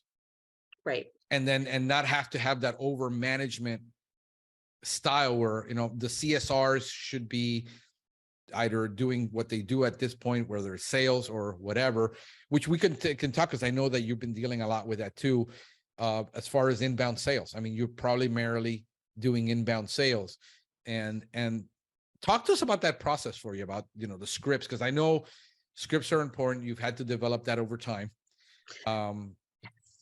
So shout out to Seth Garber. If you're not on Pest Daily, you should be, right? So we definitely utilize the scripts. I have a little bit of a twist on it, because while we utilize the scripts, we use them as a framework. So you don't have to necessarily say every single word. It's more of like, here are the key points that we need you to hit on, but, and again, it's back to the same thing I said about SOPs. If you're brand new and you don't know what to say, here you go. As you gain wisdom and gain knowledge and gain experience, you're allowed to deviate and have conversation and do all those types of things, because we don't want to be robots, and what we want to make sure that we do. Seth is really brilliant in the psychology behind why to ask the questions, which I love. Like anytime that I can understand the why behind what we're doing. Right. So we are not great at this. This is something we're actually just implementing. Full disclosure, we spent so much time, money, effort, energy on the field and on the technical and tactical stuff in the field that I've neglected the office, to be completely Right. candid. So that is actually where I'm going to spend most of my time in this year. We My daughter moved and she's going to be more finances and HR, because she was running the office, and I now have a wonderful manager named Rena who is going to run the office and kind of get those things in. Tony is actually taking the lead on being more sales, so he's kind of helping with more processes, that kind of stuff, even though he is actually our he runs the WDI side of the business too. So he's wearing both hats right now. And this is kind of where we're starting. So our plan is to hire 3 additional CSRs. We have 2 currently, and basically have them be, so we have 3 divisions. We have our wildlife and restoration. We have what we call special services, which is like termites, bed bugs, commercial things that are a little more high end. And then we have our GPC, like route type residential, that kind of thing. And so we want to have dedicated people for each one of those divisions so that they really have an intimate knowledge of what's going on, and that they can be the point person.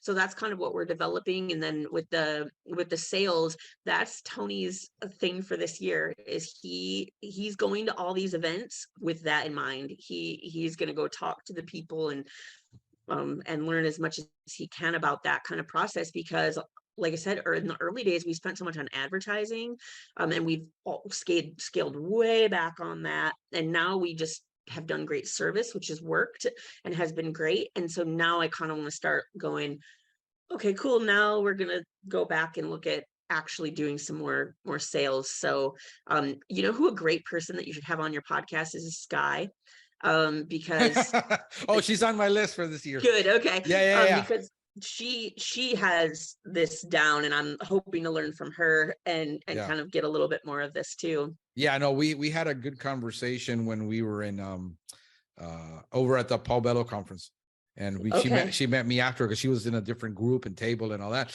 So she actually met up with me and talked to me a bit, and she nailed some things right on the head with me. She's brilliant. Yeah, she is. And it comes back to that, having that emotional intelligence, that intuitiveness. Another one that I want to have on is she's from Washington. What's her name? Danielle. Yeah. So we're looking at having Danielle on, because all of your women that have built very successful business. I mean, she's 3rd generation, but and that's an interesting conversation to have too. The looking at both sides, inheriting something that was passed down from 3rd generation to building from scratch. They both, because you're living up to a lot of different expectations. So it's an interesting conversation. Who else you should talk to too is Jerica. I don't know if you've ever talked to Jerica. Oh yeah, we met. What's his name? It's her husband. Heschel. Yeah, we met too. Yeah. We had a great time. We actually had dinner together. Yeah, okay. I think I've been thinking about having them on too. They're brilliant people and just an absolute riot. Like I just really enjoy them. No, they're a trip. So yeah, there's again like just so many great people in this industry. And back to like the management conversation that you were having, we're trying to figure those types of things out too, as far as getting the right people. I'm trying to decide, like, do I hire a COO who runs the operational side of the business? I mean, right now that's kind of me, but how do you structure these things as they grow? When I worked for Target, in between starting this, I met a guy who had like almost 20 years in the wildlife side, and he was just great. And back to something else that you were saying about being in the same market. We were in the same market and we would refer each other, and we had kind of just this gentleman's agreement, right? Like, I won't take your stuff, you don't take my stuff. When we would run into things, we would call each other and talk to each other. And it was just this really great relationship, which I would love to have more of. I would love for people in this market, because there's enough work. Like it's fine, but people get weird and clammy, and you know, so we had this great relationship. And I finally, I kept poking him since the very beginning, like, Uh, are you ready? Are you ready to come over here yet? yeah, I mean, it comes down to self-esteem. Yeah. And Yes. because if you have a healthy self-esteem, um then a lot of these things you're like, hey, I realize where your strengths are. You're never going to do what I do. I'm never going to do what you do. If I, everybody that I've pretty much coached has already surpassed me on the Right. revenue side. Yeah. But I see myself in understanding that and it comes down to like even being self-aware of who you are, that I get more satisfaction from helping people and seeing them succeed. Then I don't, and it's a double-edged sword, because if you're so great, how come you haven't grown? Right. It's just because I don't want those headaches right now. I couldn't handle them at the time. Right. And I could see that you have the capability. Why would I be so selfish and self-centered not to help you get ahead when I know you can? Because I'm not in a place where I can or want to. Right. And that has a lot to do with, so I see people who are in my market who are huge, who understand that. I know guys that are like, if they took an IQ test, theirs would be like up here and mine would read moron. And yet they tell me everything just point blank, because they realize, these guys are already $6-7 million. Mm-hmm. And they know that I'm not just going to go out on the podcast and start teaching and blurring this, because that's just an integrity thing. So I personally see myself like, it's like the only reason I haven't gone into full-time ministry is because of I can't see myself taking money from people that are donating it.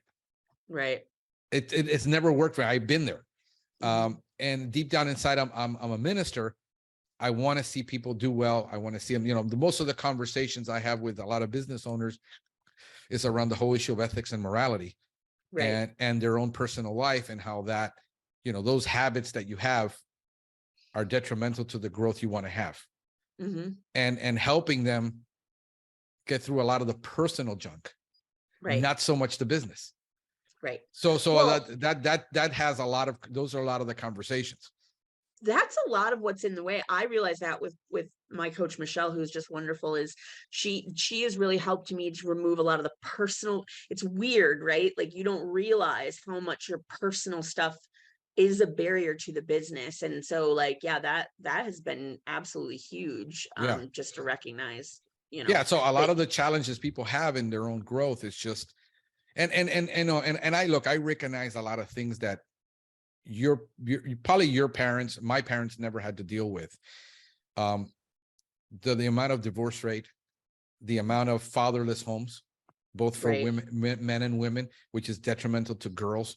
Mm-hmm. Why you see me every week, no matter what, I spend personal time with my daughter. Yeah. I go to every event. It doesn't matter what I have to cancel, because I see the resentment in a lot of these young people we're hiring, and why they don't want to be like their parents. They don't want to own the home. They don't want to have, they don't want to drive the car. There's just too much stress that they saw, and they grew up without the leadership and the guidance of a father in the home, which is a big thing for me. Little boys need their father. They know to figure out how to be a man, and little girls need a dad to figure out what a man looks like. Yeah.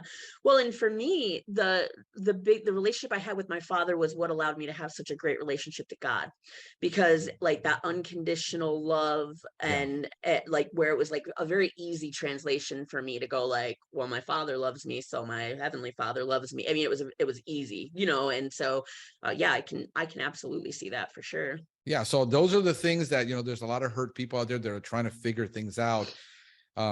They have the good intentions, they have the right ideas. It's sometimes they're like with me, even, my girlfriend calls me out on my own BS, which is awesome to have somebody that can be that loving and tell you're full of crap. But so that's the thing that we're trying to. I don't have those issues where, I'm not, I'm blessed to have what I have. I'm content. And people confuse sometimes contentment with complacency. And Right. if he's happy, and if you're happy, you don't want to do anymore. It says, no, there's things I want to achieve that I haven't done yet. But I'm still happy where I'm at. And a lot of people aren't. I talk to a lot of business owners who aren't. They're unhappy. They're frustrated. They're angry. Most of the time is that guy, he's dumber than me. How come he gets to grow a big pest control business when I have much more intelligence than him? I know way more about pest control than he does. Right. And it's that whole envy, jealousy thing. Those are things that get in your way of you being able to say, wait a minute, what do I have to do? Because I'm not willing to do what he does because I despise what he does. Absolutely. And the one for me lately that I've been just doing a lot of reflection on is the gratitude, because like that's like the part that for some reason is easiest for me. It's like I'll look at like, I haven't done this, or I haven't, and like I just had like a spiritual awakening a couple of weeks ago with just recognizing like, dude, I live a life that is unreal. You know what I mean? Like it is just beyond my wildest dreams. And then also too, like, even like for instance with my business partner, just the gratitude that I have for the opportunity where you just go like, dude, this is crazy. This, like, it's crazy that we're here and that we get to do this. And Right. even if we don't do anything else, even if this is it, this Right. is cool. This is Yeah. cool. But that once you've done one thing, the self-esteem of, hey, I did this, we can shoot for this now.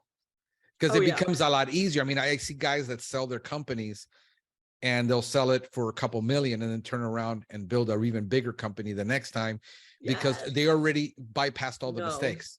Yeah, all the mistakes are out of the way. We know where we screwed up all the step of the way. We can actually do it a much easier this time around. I could totally do this again. I mean, like a lot faster next time, like not that I don't want to. but you know where all the mistakes, where all the pitfalls are, and you don't have to keep stepping them in. A lot of the issues with, you're fortunate, and both actually I would give the more fortunate part to him, because that's a very difficult thing to do, where you say, I'll put up all the money if you can put up the work. I could have easily said, as an owner, why don't I just start a business and then hire you? Right. And I could have easily done that, because I've been down that path where I've started businesses, partners, where I put up the money, and then 6 months later, it isn't working out for me, I'm out. Mm-hmm. Then they leave with, you leave with a bag of everything, and that takes a lot of courage on his part, but also, the ability for you to pull it off. Yeah. And then put in the work that it took to prove.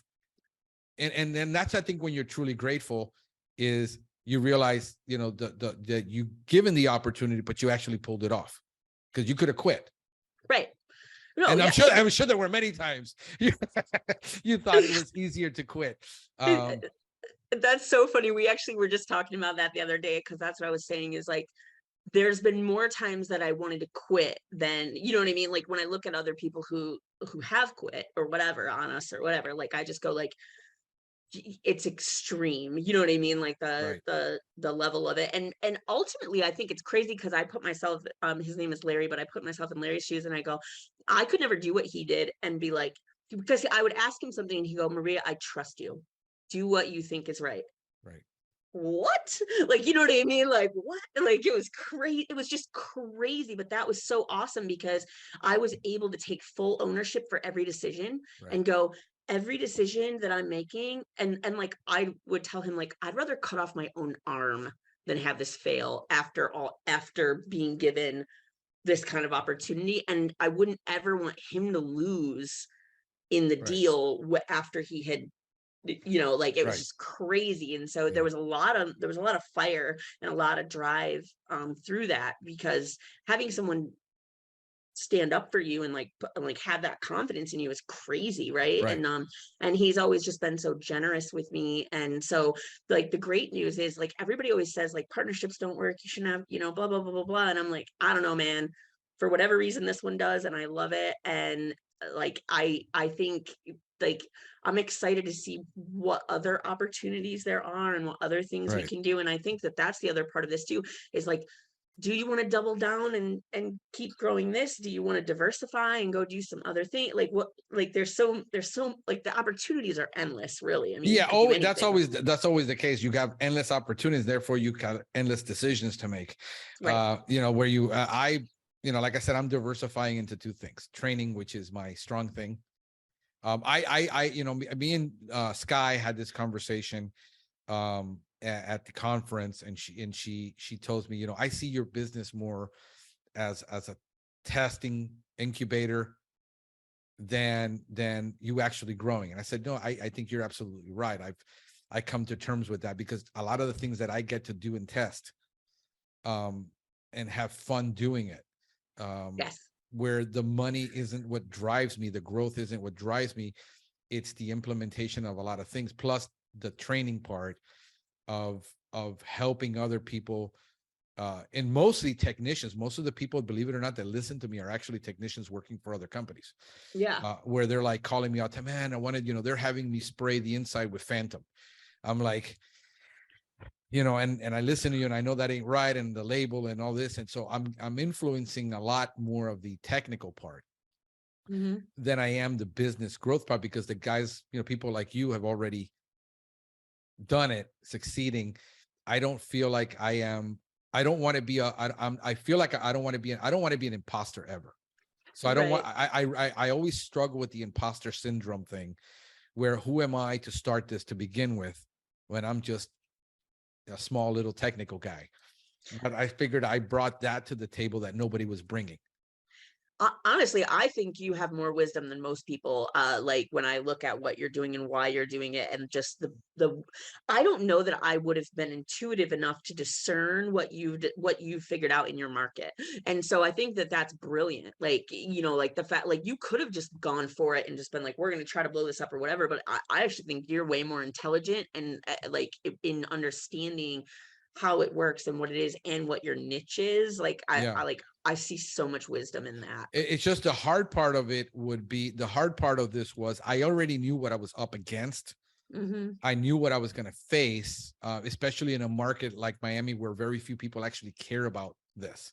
Right. But I figured there would be enough, so if I figured if I can get a 1% market share, it's enough. So that's what I'm shooting for continuously, that 1% market share of that super premium client.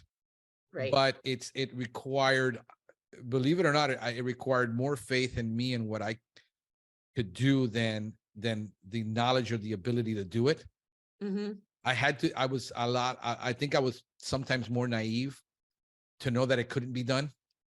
But I make up for my lack of real intelligence, in seeing lots of things that other people see in business. I'm not opportunistic, I guess. I don't see everything as an opportunity versus a challenge. Tend to see things more of a challenge than an opportunity, where I can be opportunistic and leverage it. I don't think that way. Right. I think more of, how will people benefit from this truly as a brand versus the cheap spray service that keeps contaminating their home, and sticking to my guns when it still was like, it's kind of like Job. How long will you hold on to your integrity? Why don't you just curse God and die? That's literally been the people around me. How long will you continue to fight this? But I've proven that it can be done. And then other people have gotten inspired to do it. And they've done it with greater success. Exactly. And I guess that it being altruistic in my nature, and as I am, that I rather give things away than profit from them. It's this podcast, like, what do you continue to do this podcast for 8 years? It's like, for me, it's self-serving in that way, that it allows me to scratch my own itch, and it allows me to basically also, neener, while, the people in the big organizations would never let me in. Right. I figured out how to get around everybody and say, I'll show you that it can be done, and I'll do it. So it's been for me more of this, the journey to do this. This is also therapy. Yes. To be able to have these conversations on the cross with somebody who understands where we both been. So, Yes. so it's very self-serving. You know, I don't need a shrink because of this. Right. Because I did go to one. I thought I was, at one point, I thought I was losing my mind. I says, there ain't nothing wrong with you. You don't have ADHD. You might have ADD, but you don't have ADHD, and you're not crazy. I needed somebody to validate that I wasn't crazy. Right. So I have proof from a professional that I'm not crazy. So yeah, so those are the things that, so when I talk to people like Sky, who has an enormous, but also an enormous amount of, you know, discerning the spiritual from the spiritual. Yeah. Who she has an enormous amount of spiritual wisdom. We can look at, I look for where's the fruit in my life, Right. you know, and where's the fruit in people's life, and I learned to that, you know, activity and being busy and doing a lot of things isn't fruit. It's, you know, how you treat other people, and the character of God formed in you. Mm-hmm. That really shows, because so many people say, oh, I worked for a Christian guy that was, and Right. I've hired plenty of them from my church that didn't have the integrity they say they had. Because Right. it's easy, just, you know, sit there for 2 hours a week and, you know, and do Yeah. this and say, hey, praise God and hallelujah. But, you know, it's the people around you that see you in your underwear and say, this is what he's really like. Right. You know, Exactly. and I think that has to match. Mm-hmm. And so I'm pretty much the same person, no matter where I am, what I do, which is really odd when people actually meet me. And Right. they're like, you're actually a lot nicer and humbler than you sound like when you're on the air, because a lot of the time this can come off the wrong way. Mm-hmm. So that's what I've been working on lately. It's also, I don't want to be a version of what everyone expects me to be. Right. I want to be the version that everybody knows that I am. And that, you know, that has to come across. So yeah, so this is the, you know, the a lot of the wisdom I have, you know, it's also 50 years of, you know, when you're 52, I'll be 53 this year. You know, the struggles, the pain, you know, the mistakes, the hurts, that forms you. And you Right. it can either form you and make you angry and bitter, which is, Yes. or it can make you better. Right. And I think in my case, I thank God that my relationship with God, even though I fail, it actually makes me into a better person. Without the, you know, without the persecution and without the going through the trial by fire, you can't prove what you really are, because it's in Right. the fire that you people, when things are hot, people show their true character. Yes. And Yes. and I think that's more important, you know, to be like, I keep, you know, everybody's asking, when are you going to monetize the podcast? When are you going to monetize the podcast? Because all these guys started podcasts and 3 months later they were monetizing it. Okay. I don't want to. Right. I don't need to. And I think it would ruin it for me if I did. It's like a lot of projects, like you know, I'm really good as a contractor, except I don't want to do it for a living. Right. I enjoy doing it now just for me. It's so oh, sorry. Yeah, go ahead. No, go ahead. It's so interesting because again, I feel like we're on the same wavelength. My daughter and I started a little passion project on the side where we're just doing some professional development stuff. We've got Paul Bello coming up actually to do a training. And kind of in the same way, because I just am like, I just like doing these things, and I'm in the same boat too, where I go, it's not about making money. I mean, it does have to pay for itself, obviously, like that's the you got to cover the costs. Cover the costs, but other than that, but I think especially when you do things and live under stress the way that we do, and have these businesses and stuff, you need to have hobbies and interests and other things, and that tends to be a hobby for me, like where it's just like development, other things, you know, and I would assume it's the same way for you, where you're like, you could say like it's a great hobby as like, and kind of gives you a reason or a why that's deeper than just the business, right? Like, the monetizing part for me is going to come when I do the conferences, and then I sell, you know, the CEUs. I mean, that's CEU training everybody's used to paying for. I don't like everybody. When are you going to get a sponsor to monetize? I don't feel like bringing on a sponsor and then be subject to like the magazines do, because I know what happens if you say the wrong thing or you don't fall in line with the industry. Then we won't support you. I mean, it's a very cutthroat thing when I can't say or teach the way I want to, I could see because that. because it cuts into your profit model. And Right. so therefore I don't want to be subjected to those strings. So Yeah. therefore I rather work and then listing, I pay for a producer to do this, Mm-hmm. Yeah. and it's part of our branding and our long-term strategy on my platform Mm-hmm. of when I start doing my own small local training and the online training and the CEUs and all that. But this part, like, I don't feel like I have to monetize and milk this to death where I can get money out of everything. Like, I had a guy approach me. It's like, hey, I'm writing a book and I'm introducing, different business people doing different things. It's going to cost you $1,500 to be in my book. Oh, wow. And Okay. but then he's going to sell the book, and then I don't make, and basically I'm using it as advertising. So it's a great way for you to monetize things and make money off of everything. But then it's like, Yeah. to me, that left that confirmed that, oh yeah, it's a lot of this stuff that goes on. I mean, I did, I worked behind the scenes on radio, television, Christian television, Mm-hmm. Christian publishing, Christian music. I got to work in that for a long time.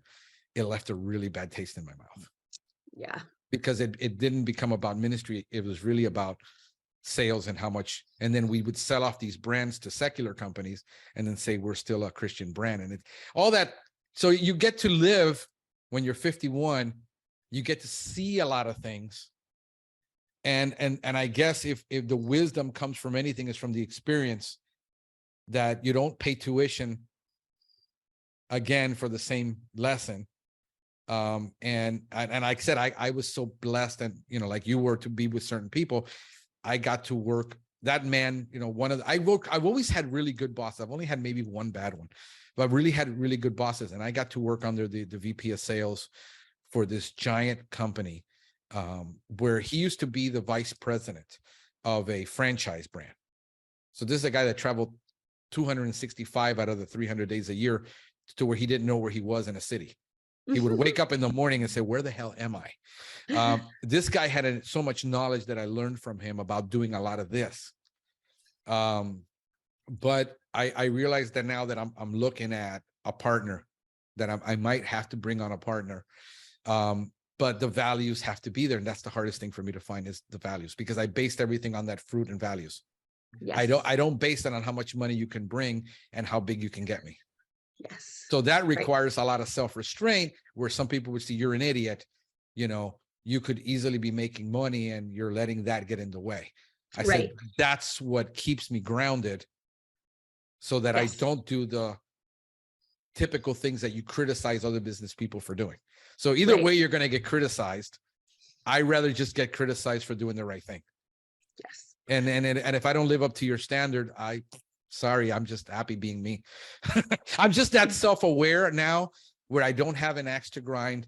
I don't have a chip on my shoulder. I don't have things to prove. Yes. I'm over that in my life, where I now can be really the person that I was meant to be. Yes. And then that attracts the kind of people like you, the people like Sky, the people like Pete, the people like Matt to my life, where those are the people I want to be surrounded by, where the wealth of knowledge is, and where I can then do or help others. Even if I don't do it for myself, I can use that to help others. Absolutely. And, I read something recently that was talking about that like wealth, and it wasn't talking about just money, but wealth in general, right? It was attracted to who you are as a person, right? And I think that is so absolutely true. And that's like the part where you just go, I've lived through the striving and through the trying to make things happen and the hustle and the whatever, and so kind of in the same vein that you're saying is like, where you just go, I just want to be the right person and be who I am, and things will come, things will be attracted, and things will come, and I just don't want to have to work so hard at it, right? Yeah, and that's where I'm at right now, where I'm like, no, I'm not going to put in more hours to make things happen. I rather sometimes cut back on my lifestyle and keep it where it is, and then say, let me hire other people to do this, because in the long run, I'm building equity in my business. I'm building brand. They're getting compensated for the work they do.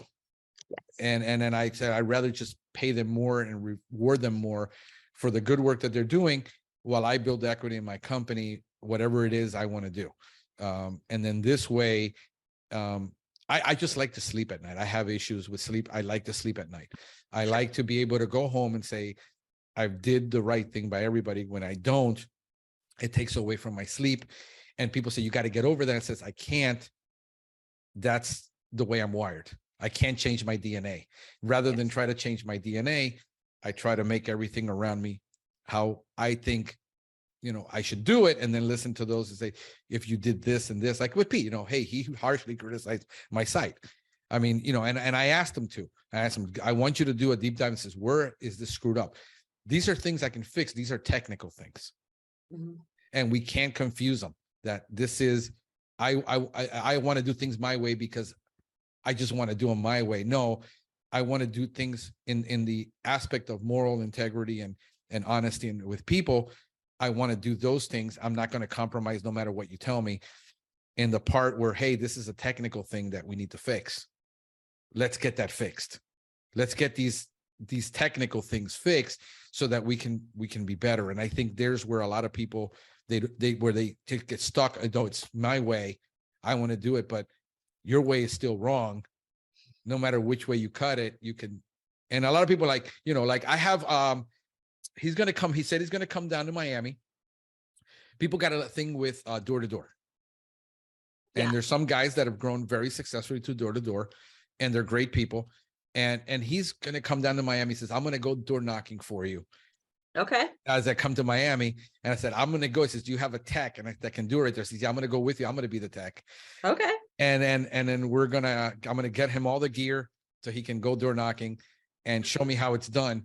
Because you can still do things with integrity. The media, some people like, if you knock on my door, I would be offended and I would hate it.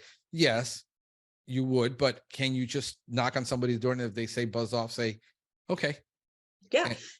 Tom really opened my eyes to that whole thing, because we, I have so much respect for how he's done it, and it's totally different than how I did it. And I think that that's like so interesting, it's just not something that I've tried or thought of.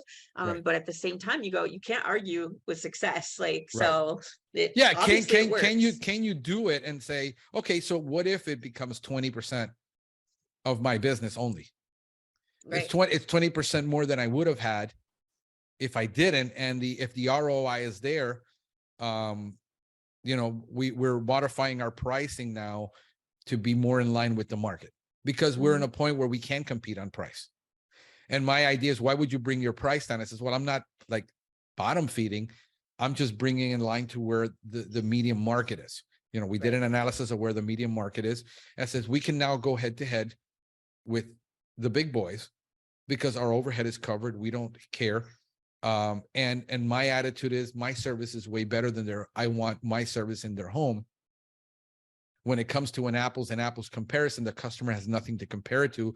This is where we make a mistake. As business owners, says, no, my service is better. Says, can't you prove it to the customer in the sales process? You can't, because this is a service you have to experience and then be convinced it's better. It isn't like you have a brand like Mercedes, or, like people like I got friends who bought, BMWs that don't buy Land Rovers. They're junk, but they have a brand. So this is a kind of service that you can't. I would rather get the customer to experience what IPM is and what holistic is and try my product. It's kind of like when a new product comes out and they put it on a special to get people to try it in the stores. Later, the price comes up. I decided I was going to start really, really high and then bring it down later as the diffusion of innovation, in the industry acceptance of what we do. So therefore, I have no issues with that because I understand that I'm competing. But I would rather you have my service in your home at the same price, even though my service is better. But that's where the value comes in, where you see it. Right. You have to experience the value. You can't. We talk about all the time of how do we explain value to the client. Right. Some people explain value by giving away free termite monitoring. Right. That's valuable to what's valuable to the client is how you determine value, not what's valuable to you. Well, and like for us, what we've done is actually been more community focused, and I was surprised at how many people value that. So it's like that's been the branding portion of what we've done, is like they're like, oh, you guys are so involved, you're so involved in the community, and we want to support you because you support this community, you know what I mean? And so like Right. I was kind of surprised by that, even that was a deciding factor for people, you know, Right. like, yeah. Yeah. So explaining, understanding value, a lot of times we throw that term around loosely. What people value here in Miami, it's this. Right. Can you do it quickly? You know, can you do it right? And then if I can throw in the eco-friendly portion, hi girl, that's Mimi. I saw yours peeking through. She will. Yes, she was here a minute ago. She's our office cat, Cleo. Yeah, she is going to jump from here, from there to here all the time. I'm looking On at the 13 board. on my board, and she decided Yeah. this is what she wants to jump. So she was upstairs, and I had her upstairs, but I knew she would come down and disrupt me. She's still a kitten. She's only, I think, what, 2 months old, 3 months Wow. tops. I think she's 3 months. Oh, Yeah, they're so so cute. yeah, they are. I've never had a cat. Well, I had a cat when I was a kid. I was around 8 or 9. I had a cat, and then we had to leave her behind, and then I never had another cat. Then I had dogs, and then, but cats are much easier to deal with in a condo. I know, in a townhouse. I don't have a Yes. big yard, and I don't like poop in my yard. Right. Yeah, so yeah, so it's so much easier to have a litter box. Yes. But yeah, no, she's Exactly. adorable, and actually, I got her. We went and got her. My girlfriend actually got her because her cat had passed away, and then she wanted a new kitten, so we got that one. It turns out that's my cat, Right. because the They cat, pick. They yeah, they pick. pick. So Yes. she mostly wants to be with me. She's aggressive and playful with her. With me, she's like, rubbing on my beard. She loves the beard. So she's like, this is like I'm like a big giant scratching post for her. So yeah, so yeah, so that's the issue with what's brand. How do you develop brand? I listen to some people who will say, no, go for sales. Absolutely, go for sales. Don't develop brand. I decided I wanted to develop brand, but I have a different perspective on that. And the people that follow me on YouTube, I get all my business almost from YouTube. Yeah, that's amazing. That's so interesting. Yeah, but I have 600 videos on YouTube. Right. Yeah. And I know what people want to learn and what they want, and I give them what they want. Right. And I realize that the 3% that want to pay for what I have, I'm happy with that. Right. So I'm happy giving away the 99% to get the one. Right. Exactly. So No, that's yes. it's a different, it's all a mindset. It's Yeah. like, like I talked to Tom and I said, hey, I've been looking at doing that one pricing strategy you have, but most people in Florida will not sign a contract. That's the problem in Miami. It's a 50% rental market, it's all this.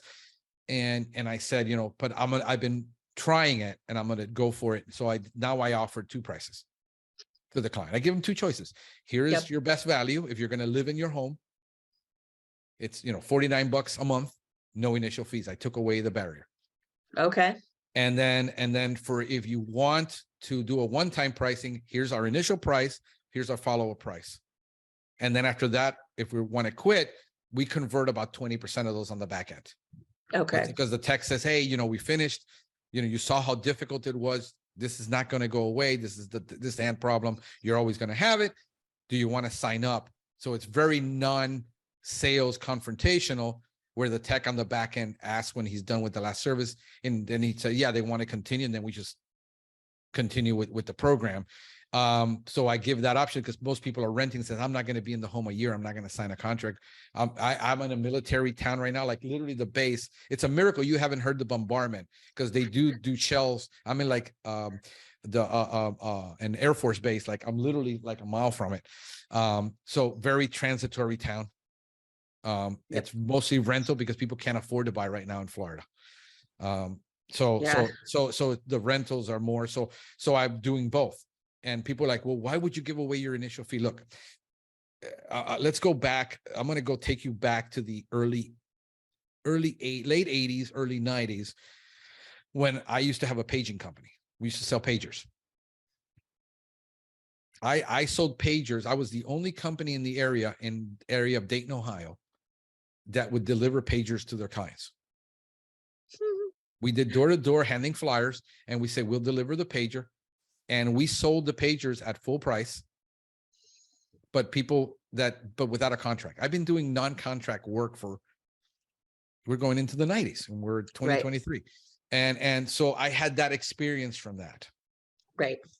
What did I learn is that I can't buy from my supplier everything, because when they decide to turn the key off, I'm SOL. And at that time, you need 150 in cash to open up a cell phone store, because no cell brand would sign a contract with you unless they actually did a credit check and you had 150,000 in equity. Wow. It was very tough. So I ran it, but we would deliver pagers to people, and we would have no contract, and people would stay on with us because we offered value. Right. And when I was the first one to ever buy a satellite dish and pay full price for a Dish Network dish, and then Dish said, hey, why don't we just give it away for free and take away the barrier, and just with a monthly subscription, you get the dish for free. Right now, there's this new medical, and we're probably going to quit soon because I know it's getting close to lunchtime. Oh yeah. This new medical thing called something where they figured out that most people don't get the necessary screenings because they don't have either insurance, or their insurance won't cover, except for like if you got a cancer screening or colon screening, it's only done every 3 years now. What they've done is they've made a program where you pay a monthly subscription year after year. It's for 6 months minimum, no initial on anything. So in other words, you come in, you pay the subscription, and you get all your screenings done. And then throughout the year, they schedule the screenings. So you're prepaying for your screenings throughout the year, and then whatever they cannot bill the insurance company is covered under that program. So that's so interesting. And we currently don't have contracts either. We say our service is our contract. I get a lot of flack for that. But kind of the same way, it's always been kind of an easy point of entry for us, because so many people around here have been burned by contracts.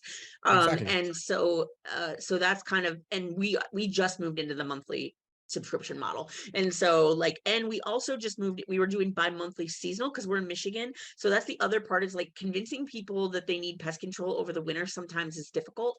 And so we actually changed our model now, where we're doing quarterly instead, year round, instead of the seasonal bi-monthly, and doing it on the monthly subscription. And basically just that it's like insurance, right? So whether you need it now or then or what, it's kind of irrelevant when those actual services, it's just that you're covered for the year, right? Yeah. So the way we explain it to people always is like, we do a bi-monthly here in Florida, but we're here. The thing about people don't understand about Miami. Miami is the only neotropical or subtropical area of the entire continental US. There's, even if you go north is not subtropical. North Florida is completely different than South Florida. So here we got to do bi-monthly. If we did quarterly, we would have 20% callback rates. Right. I tried it. And so we do monthly and bi-monthly. If a house has a pool and they have a certain type of ant, it will always be monthly service. Therefore, they're paying $800, $900 a year for our service. If the house has a crawl space and a pool, it automatically goes on monthly, because there's things we can't stop under there. No matter how you exclude your ants, because we have so many ground ants that can make a nest underneath that crawl space. Yep. And so we automatically put people on monthly. So when we're doing our scripting, we're asking, do you have a pool?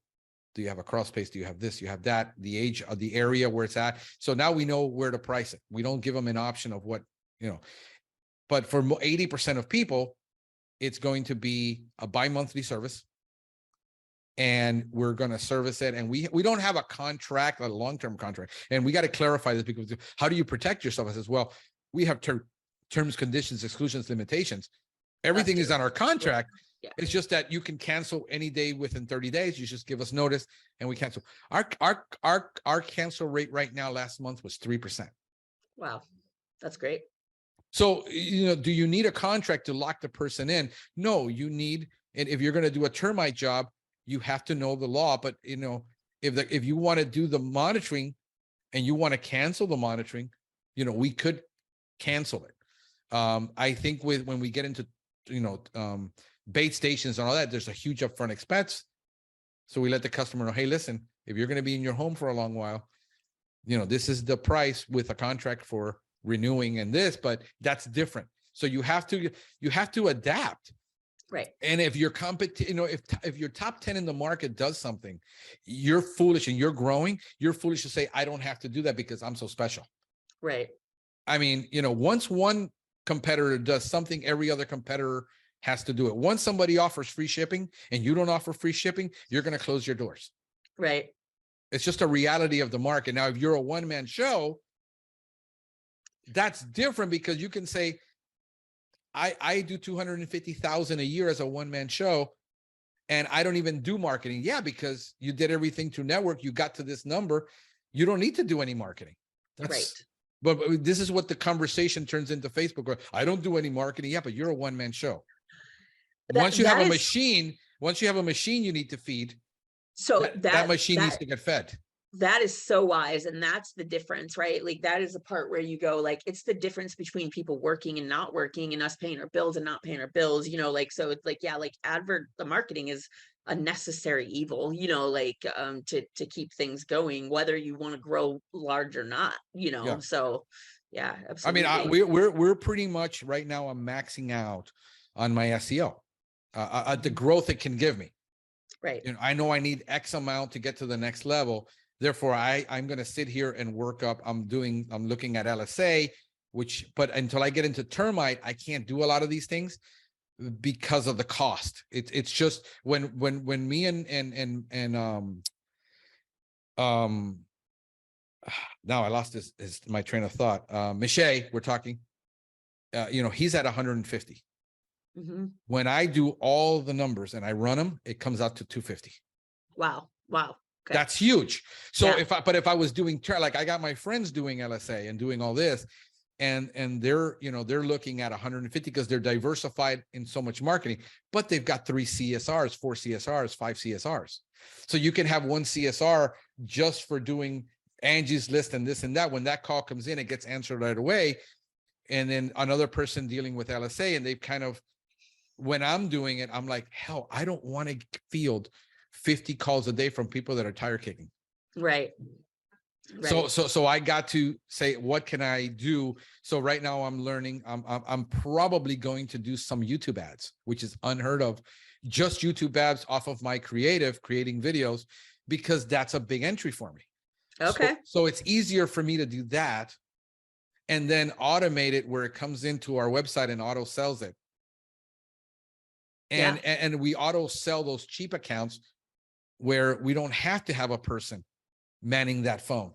Right. If you already know what you want, because I do everything through video. So if I have a video demo that sells you how our service is, I don't need a salesperson for that. Mm-hmm. Now, because when I add the cost of the sale to the cost of the marketing, now we're at 300, 325. It's like, come on, right. Where does that end? So those are a lot of things that I have to spend the time playing with it. Mm-hmm. And this is where the average guy he just wants to hire an ad agency. And this is where he gets burnt, because I'll just hire a guy to do SEO. They're going to do my ads. They're going to do, and they're going to burn through your budget. Or just not ever touch it. I've had that happen. Yeah. I got burned pretty bad. Yeah, I did too. And so now it's like, no, I'm taking that SEO back. What I did is I hired one company to do just the GMB portion, mm-hmm. where we're targeting 2 keywords a month. But I am here on a screen. When he feeds me a line of crap, I'm saying it dropped 7 points. What is going on? We dropped 7. We were at number 4. Now we're number 7. So those are the things that I have to do in order to make it happen. You're at an advantage that you understand all that. Right. I mean, I think that's like the part that most of us don't. Because I'm more technical. Right, exactly. My brain works in a technical way. Like, I can learn to code. I could teach myself to code if I wanted. Mm-hmm. But it's the time. Everything comes down to time or money. When I handed the money over, it got burned every time. And now I got to where I said, so now I sit here on Bright Local, and I'm sitting here. I mean, I've got Bright Local on my screen, open all times. I got GT metrics open on my screen all times. I've got local Falcon, which I run once a month. And I have Bright Local, and I have SpyFu, and I'm doing, my job is to wake up every morning and do keyword research. Okay. For an hour or two in the morning. So, and then once a month I'm running this, where I'm running my local Falcon. It says, where are we on the GMB? Mm-hmm. Now I'm paying him $300 a month for that. I got to spend an hour and another 30, 40, $50 to monitor what he's doing. Right. So when he sends me, like, one of his people say, oh, you got so many calls. I said, no, here's a picture of my GMB. I don't know where you got your numbers, but this is directly from GMB. Your numbers are bogus. Mm-hmm. And calling them on that. But most of these guys will hire an SEO company, sit back and say, oh, it's been 3 months, and here's the reports. We ranked you. Yeah, like he tried to pull a fast one on me, ranking me for a word that I already ranked for. He says, look where we got you. I said, no, dude, those are like keywords on anything natural and organic. I own the market. Mm-hmm. And you're ranking me on something that I was already 1.48. You got me to 1.0. I was already ranking number 1. If I rank 3 on the map pack, I'm good. Yep. And I was already, so I said, no, I gave you a list of keywords. Those weren't in there. This is the keywords, because these are the money keywords, and these are the ones where you're going to have to do the work, and I'm not letting you slack off. But I have top 25 keywords that we have to rank for. So I spent, when Pete and I had the conversation, I completely redid my front page, because I haven't done it in 2 years. I haven't had any time. Right. So I spent rewriting my front page, rewriting it, getting all the keywords in there, and getting the text and writing it till it made sense. That was about 16 hours. Wow. To do that. And so you're telling me you're going to hire an SEO company that's going to invest 16 hours a month for you for $500, even $1,000? Right. So those are the things that I try to, I'm trying to help people that are listening to us understand that you're being sold something because you don't know, but then you can't spend the time in learning. Mm-hmm. Fortunately for me, I'm comfortable in the zone, because this is how I converted. When I said, we're done with the home improvement business, we're done with the lawn care business, we're done with the pool business, and we're going to focus on pest control, where do I go? I decided it was going to be blog and video. Mm-hmm. And so I invested a ton into that, and that immediately paid off for me, but because I found the niche, because nobody was going after it. Right. Exactly. I can't compete I can't compete with Orkin, Terminex. They own the top spots on all the ads. I can't pay $25 a click. Right. Exactly. Yeah. And that's why I like working with Pete. He and I have a standing meeting every week. We do a lot more than just the SEO, because he just has one of those brilliant brains, and so we kind of bounce off each other. Where we'll be like, hey, let's do, let's try this, let's do this, let's do it this way. And so that's kind of been our ethos, is just to kind of have fun with it. It is fun. The marketing is a fun aspect of the business. And so and we it's probably the best part for me, of just kind of, along with my personality, because I'm kind of the networker and kind of that I personality anyway. And so it's just kind of become an extension of that. And so I don't want it to just be transactional, or to just be like, I pay X, I do that. You know what I mean? It's there's a lot more ambiance to it, you know what I mean? And can I quantify every single thing that we ever do? Absolutely not. No. But at the same time, you just go but it's working. So yeah, this is one of the, when we're talking about the SEO part and all that, and you've been through it, and everybody say hi to Ermi in the background. She doesn't want to be on the show. But knowing, I think you have to be in the same spirit. And he's that kind of person that he does take this personally, as far as if it does not working, where he's not a mega agency, where he's not looking to have all these people working for him and he's doing real creative work, which is personalized and therefore expensive. I mean, let's not kid ourselves. Don't call Pete nobody even knows who Pete is, and he doesn't even advertise himself. But you're not going to get him for, a couple $100 a month. He even analyzed my SEO. He says, you're better than these 5 companies that everybody's using. But I devote an enormous amount of time to it. Right. So having that, finding someone like that says, I'm interested in being premium, being results, being, if you do call me, we do have, like with my other SEO, trying to get him 30 minutes a month was impossible. Dude, you're sending me snapshots. I don't want a snapshot. Here's what I want to focus on. And I said, what's the next keyword you want to work on? That was the extent of his conversation. And I said, this isn't going to work. We need to have at least a 30-minute to 1 meeting where we're looking at everything. You're not telling me I ranked you number 1 for this keyword, which means anything to me. And it does become transactional. And I think because of the way these companies market to these people, right, and they are, there you got an expert salesperson on the other pushing them, saying, yeah, for $299 a month, we're going to rank you number 1 on Google. And then these guys are like handed off now to a team, and then 2 months later, they don't even understand the reports they're getting. And I think people everybody's afraid of what they're unfamiliar. So everything is like, well, ads aren't for me, SEO isn't for me, video isn't for me, because I'm not good at any of it. I'm good at killing bugs. Right. I don't understand anything else. Right. And I think that's where I think at least these conversations, which aren't super deep, because we could go into the weeds in some of these things, I think it helps people understand the reality of what they're getting into. And what the reality is if you do want to. And then hopefully some people that, hey, yeah, I'm going to go start doing the traveling. I'm going to start meeting up. I'm going to start. So I think that's where the most value is for them. Well, and something I wanted to go back to that you started talking about earlier was like the legacy also, because I think that like the other thing, if you're going to do these things, is to find really exceptional people. And like the guy that I was telling you about that I poked for years, are you coming over? Are you coming over?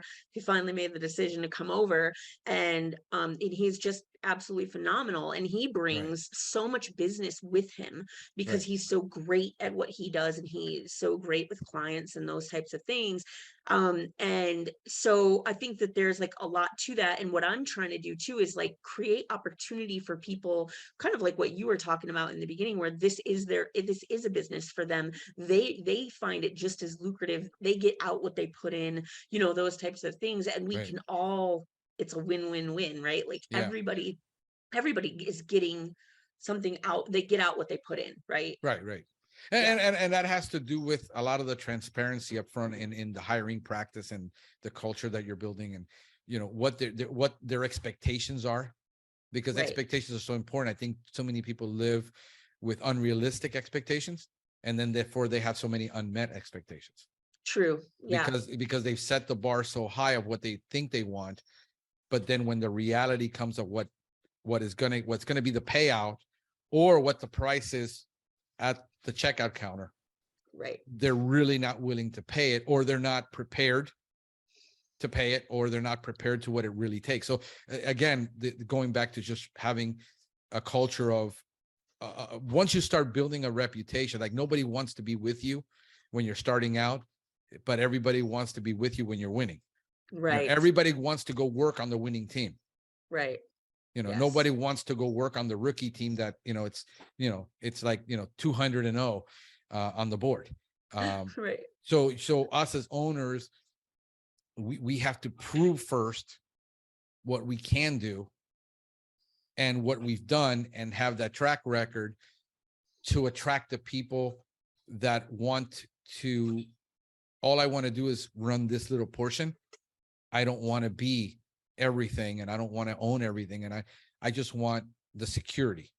You know, it's kind of like between husband and wife. You know, the woman craves the security, the affection, the love, and we crave the challenge and the killing. And I think that's just the way it is. We look at it in terms of relationships of what people want out of the relationship. Right. You know, Absolutely. if you have she has an unrealistic expectation of me of closing doors and cabinets. And I don't know. I don't do it. I leave doors open all the time. But she still loves me, right, honey? And there you go. she's trying to hide from the camera at every angle. Behind you. Yeah, she's behind me in the kitchen. That's why I'm messing with her. But yeah, so I think, but if you have a healthy list of things that you bring to the table and a healthy list of what the person brings to the table, and say, look, this is what I'm looking for out of this relationship. You know, it's like young people, you know, who get married very young and their expectations are unrealistic. You know, it's more about, I want to have a really beautiful wedding, but I have no plans for a marriage. Right. Yes. And yes. I think we need, that's the way I look at things. It's in that relationship. Some relationships are, you know, husband and wife, it's lateral, you know, and then my relationship with my kids are like this.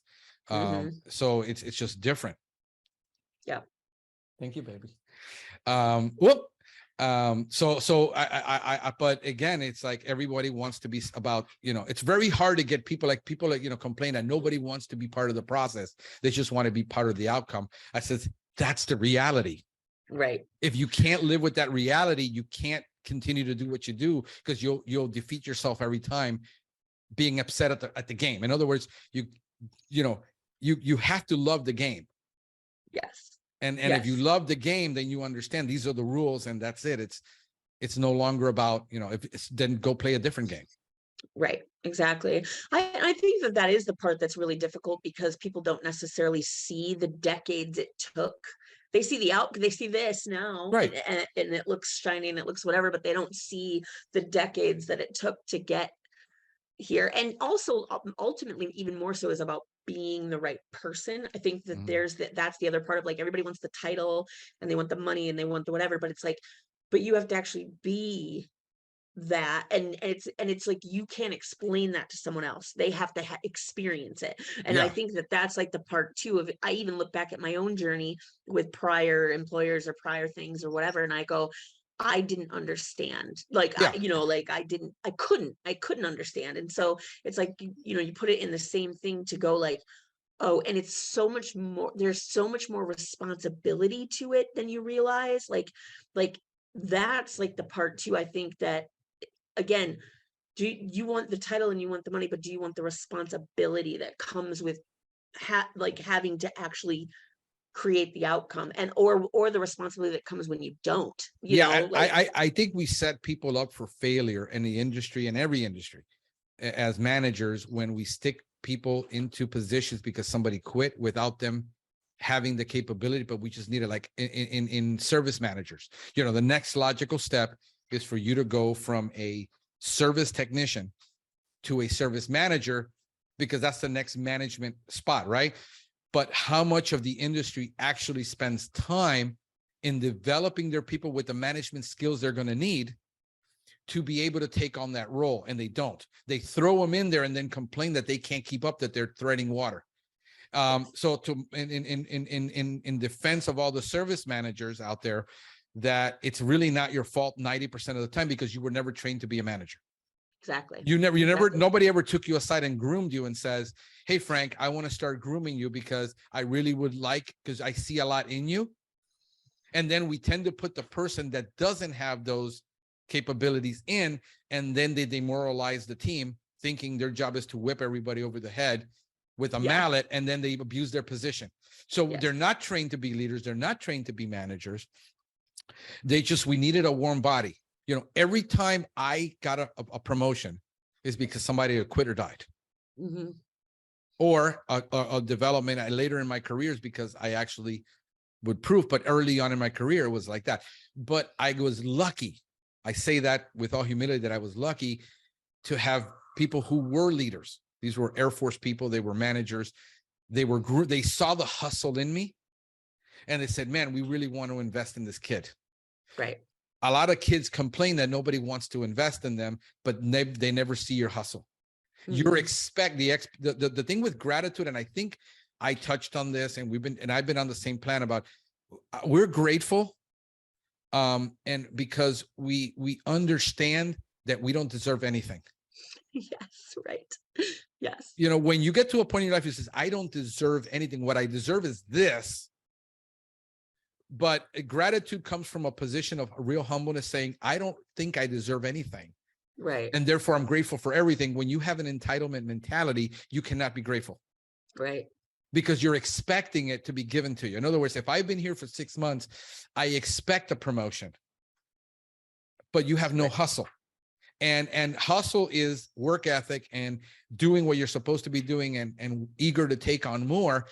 And you're expecting people to say, you're expecting the manager, the owner of the company who's overseeing 15, 20 people to be so in tune with your needs. And when those needs aren't met, was it him that failed, or was it you that your expectations were unrealistic of your needs? And so they're like, oh, but I do my job and I show up every day. Yeah, but you come in at 9 and you clock out at 4. But that's what I'm supposed to do. And I think as new managers, in the way we have to deal with millennials now, and even, you know, Generation Z, is we have to become now so much more. When we didn't, Gen Xers, we were like very, you know, shallow, superficial. It was all about the hustle. I think as managers, we have to, thank you, baby. We have to now, emotional intelligence has to hit a new level for us. And we have to retrain ourselves to be more emotionally intelligent about, okay, that guy is showing up, but what if he's an introvert? Because he's an introvert and he doesn't speak up and he's not loud, he's therefore not as intelligent as everybody else, because we associate that with the hustle. Well, and the other thing about it too is if you're going to be in management or leadership, I prefer, like, is your job is to develop others. So you might be an absolute rock star, you might be killing the game, but can you translate that to developing other people? Because that is the piece, right, that you go like, otherwise you're a great rock star, all-star, and I'm all for it, like you're a valuable member of the team, Right. But that's different. That is different than someone who is in leadership and is responsible for developing others and for coaching them and not beating them over the head and you know, like not wanting to fire every single person that comes to the door, you know what I mean? And like that kind of like, so there's like, yes, this is awesome and this is really valuable. However, once you get to this size, you start going like, oh no, I actually need people who can develop more, who can develop people. So like, because you can't personally develop that many people, right? Yeah, no, that's exactly right. What I'm looking for is, I try to like what I do is I do micro training with everybody. In other words, I start, oh yeah, I want you to take on this little task that requires a management responsibility, see how they handle it. Yes. But what we tend to do is the opposite. We tend to throw too much at them. Yes. And then what I you know, there's wisdom, and people talk about like, why do I talk about the Bible so much? I says there's an enormous amount of business wisdom in scripture that's applicable to everything. If we take aside the religious stuff, let's just put that aside for a minute and hear me out. You know, when Jacob was leaving his father-in-law, he was a kind of guy that Jacob was a hustler. He was, you know, he was a shyster. But when he was traveling with his family, there's a piece of scripture that says he had to slow down to allow everyone else to catch up. He was so far ahead walking that his whole family, and we're talking about, this is like, you know, traveling through the desert with camels and people. This wasn't like just 2-3 people. His people couldn't keep up.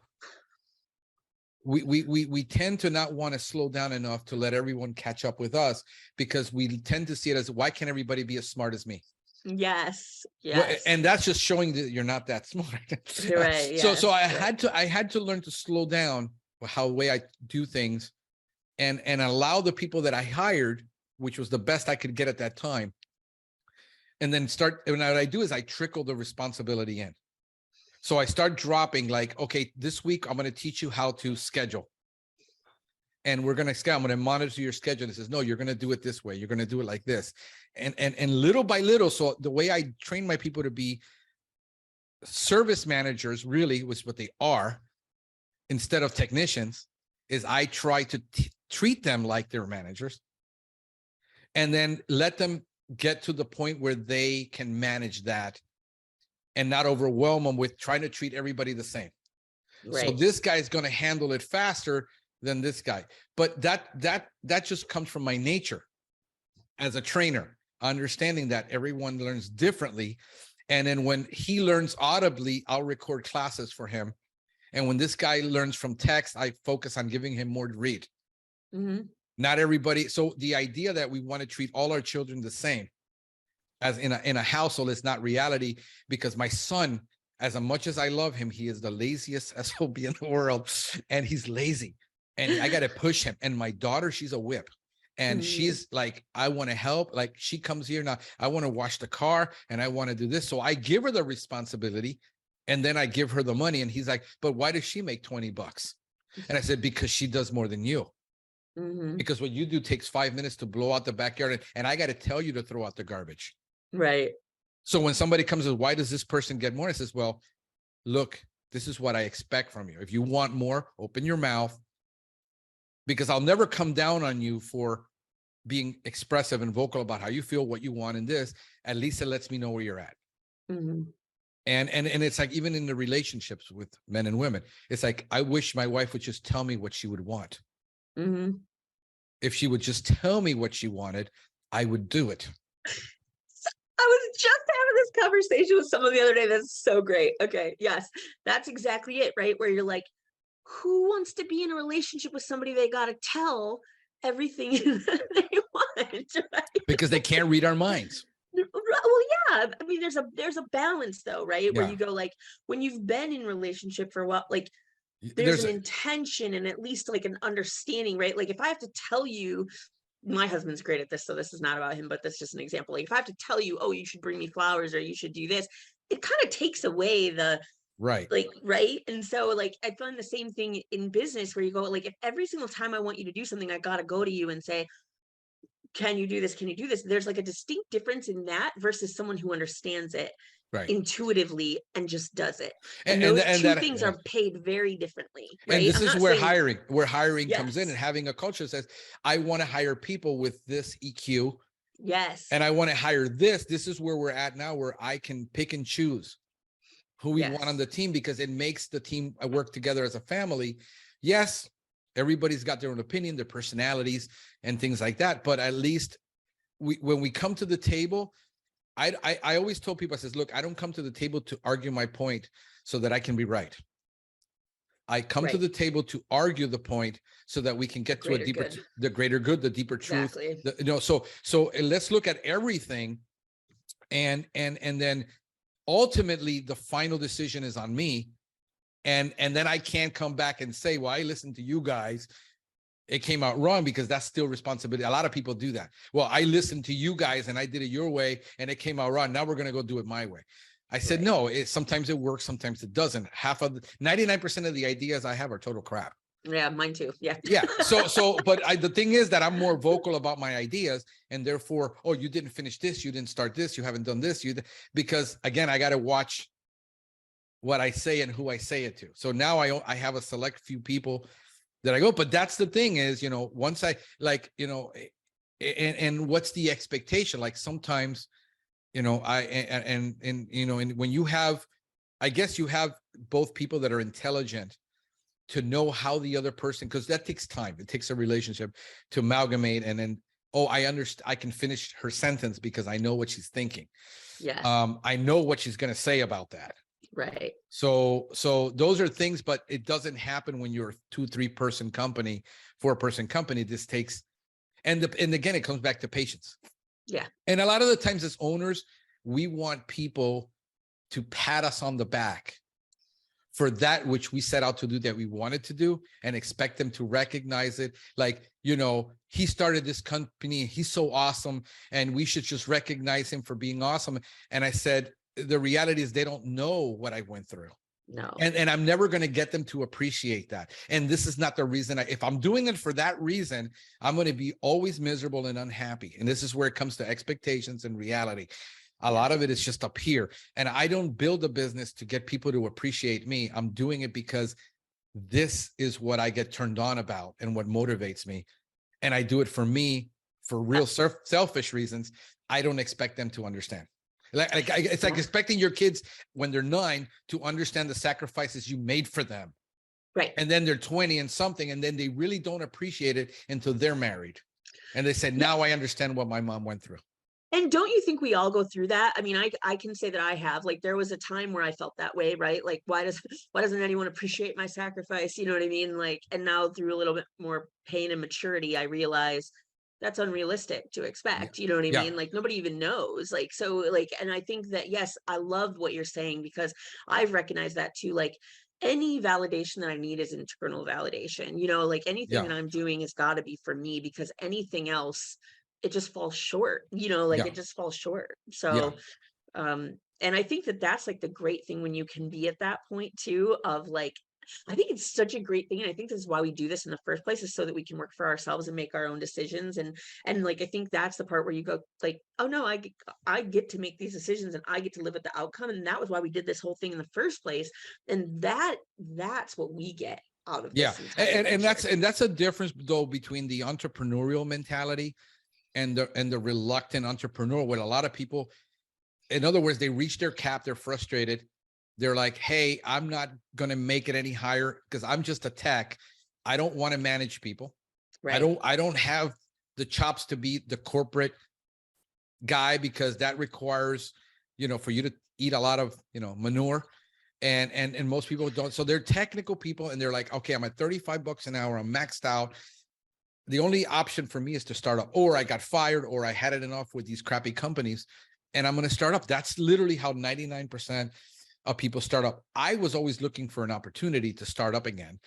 And I wanted to be a business owner since I was 14, 15. I never wanted, I was always dissatisfied working everywhere, because as a manager, the moment I turned around that store, I was totally disengaged and disinterested. It was only turning around the store that mattered to me. It was that was what I was good at, you know, taking a business that was failing and turn it around and be a good manager, turn the people around. And then after that, what next? Because you can only increase revenue so much, because it's determined on what the company does for marketing. You can't do anymore.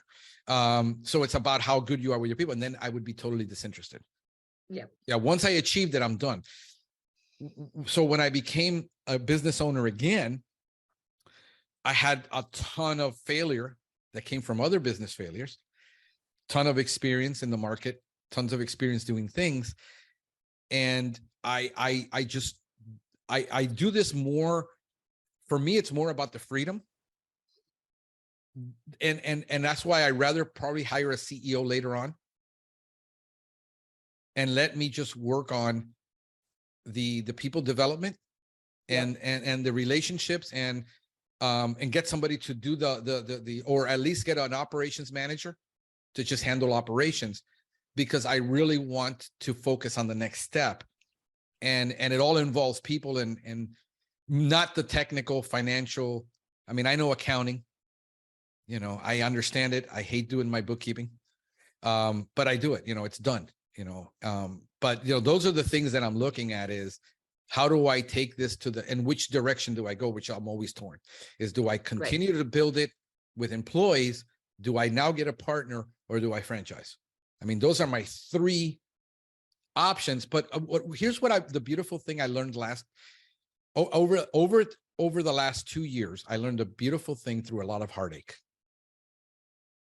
on a ton of heartache, that the more I got to step away from the business, because I literally became the chronic fatigue was so bad that I spent 3 months where I basically did not get out of bed. I mean, I got burned out, like emotionally, I was just done. And I learned that if I stood away and nothing broke down. Nothing. I mean, I had my guys, you know, again, I have great people. And I said, guys, you know, again, I'm not going to focus on growth. I'm not going to focus on this. Right now, I'm just in a position where I need to maintain. Let's not lose any customers. Let's not do on things that are unnecessary to spend money. We were in COVID. And through that whole 2-year process of me recovering and getting my mental, my emotional, physical state back together, I actually made more money. Yeah. I got more things done. This idea that we have to just control everything. And I am told constantly that I'm a control freak. My daughter tells me I'm a control freak. My girlfriend. Now, this is a woman who is, as far as up there in brains, like I keep, her intelligence is going to be questioned by her relationship with me because she's up there. I mean, like, she's a senior financial analyst. She's like really heady and bright and, beautiful. And yet she's the kindest, warmest, like it makes no sense that the two are together in the same body.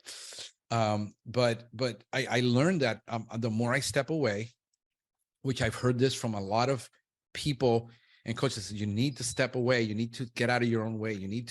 The more I do that and the more I put the responsibility and hire the better people. And yes, it is a process because I had to fire many.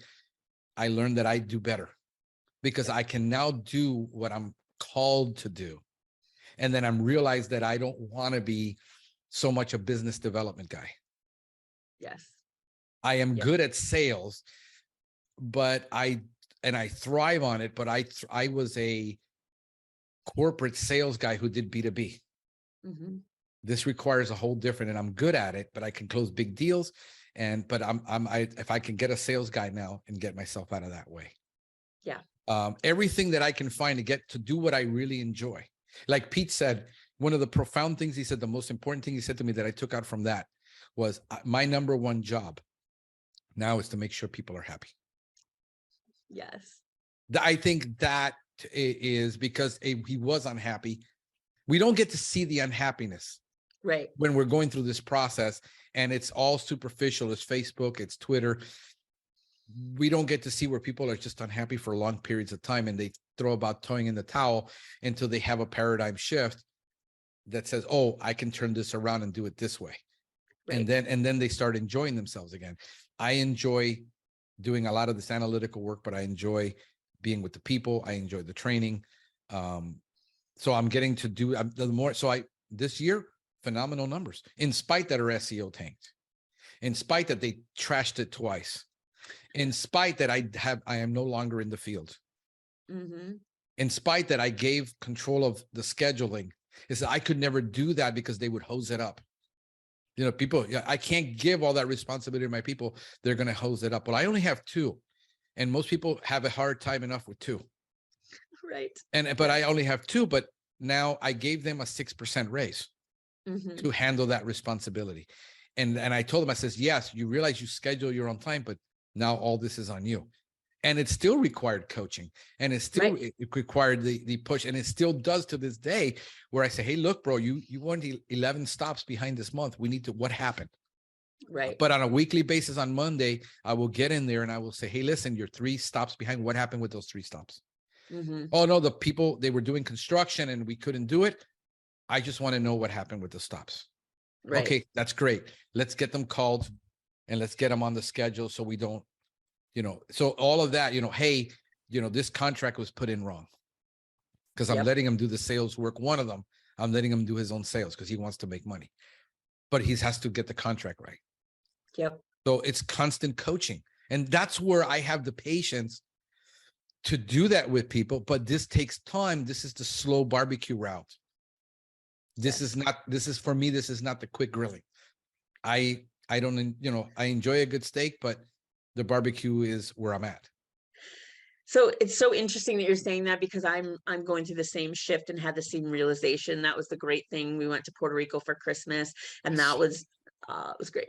And that was the awareness that I came back with, is I should have no tasks. I have people in place who should have all the tasks, and I still have a few, and I still have to coach through a few. But really, like what you just said is so wise, of like, I, up to this point, because of the big growth that we've done, I haven't had the patience, because I need it's like, I need to get, I need Yeah. to get. And so, so that is the shift that I'm making this year, where I'm like, I'm going to be the patient coach. Like, that's the seat that I'm going to take. I really love everything that you were saying before that too, because I too have experienced burnout. It was not, I don't ever want to do it again. It took so much to come back from, that I really am careful about not doing that to myself again. Because you know, as much as it sounds great to just work through all the way there, Society thinks it's cool because they aren't feeling it. yeah, and Yeah. it does take a very long time to come back from, even when you want to desperately. And I think that that's like, Yeah. you're like, dude, I need to get out of this, and you just can't will yourself out of it. It's like, It's different than depression, because I was never yes, depressed. It was just let me put it to you this. It came down to the cellular level. I started doing a lot of digging. My mitochondria got so screwed up, I had to biohack it with aminos in order to get my energy, where I literally would be working 1 hour a day. I had no more energy than that. And people are like, "Are you depressed?" I says, "It's not depression. I have all these goals and dreams. I'm trying to sit here in front of this computer, and I can't even write 10 words. yes, My exactly. brain, the brain fog. Yes, It's like waking up every morning with a hangover." yes, And exactly. I didn't even drink.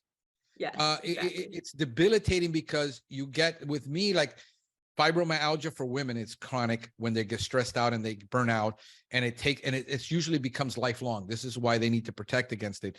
It becomes a lifelong thing where you don't recover from fibromyalgia. My thing is that my muscles get so tense because I'm not the screaming at everybody type, which I probably should, because it's nicer that way. I just blow up and then I'm over it. I don't do that. I internalize it, and then my muscles get so tight that it literally affected my nerves. My nerves, I was having neuropathy, where they thought I was having a nerve problem. Like last night, this knee goes out. My girlfriend just massaged me right here on the side of my thigh, and I screamed. And that muscle gets so tight that my knee literally locks up. I had foot drop. Let me put it this: how bad it was. I had foot drop. I had plantar fasciitis. It's like walking on glass every day. My calves were so tight that if I would stretch them, I would cry. I had sciatica, because all my muscles. My massage therapist said, "I don't know what you do, bro, but I've never massaged anybody that their muscles are so tight."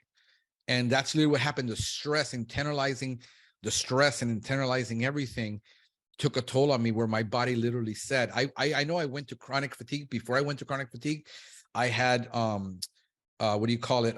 Adrenal fatigue. Yep. And I learned to deal with my adrenal fatigues and replenish my adrenals. And that's not even a scientifically accepted diagnosis. Mayo Clinic still does not accept chronic fatigue and adrenal fatigue as a real, diagnosis, because it doesn't come out on any test. These are things that don't come on standardized tests. Yep. So I had adrenal fatigue for years. And then finally my body, literally the burnout is when your body says, I either stop you from killing yourself, or I stop you because you're going to just die. You're going to shut down your organs. And my body literally shut down on me. This is why for a while you didn't hear from me, where you only saw Van Tassel. Those things, I was just, and everybody's like, oh, it's fun to have somebody else do your podcast for you. It's fun to say things like that, but you don't understand why people are going through that. Right. Some people, have dealt with, thoughts of suicide. I never have. Right. I was never depressed. It was literally, I had no energy. My guy that does all my publishing, Eric, he's going through it now, because he was in an 18-year job where he was let go really badly after devoting himself. And I worked with him side by side, so I know he was.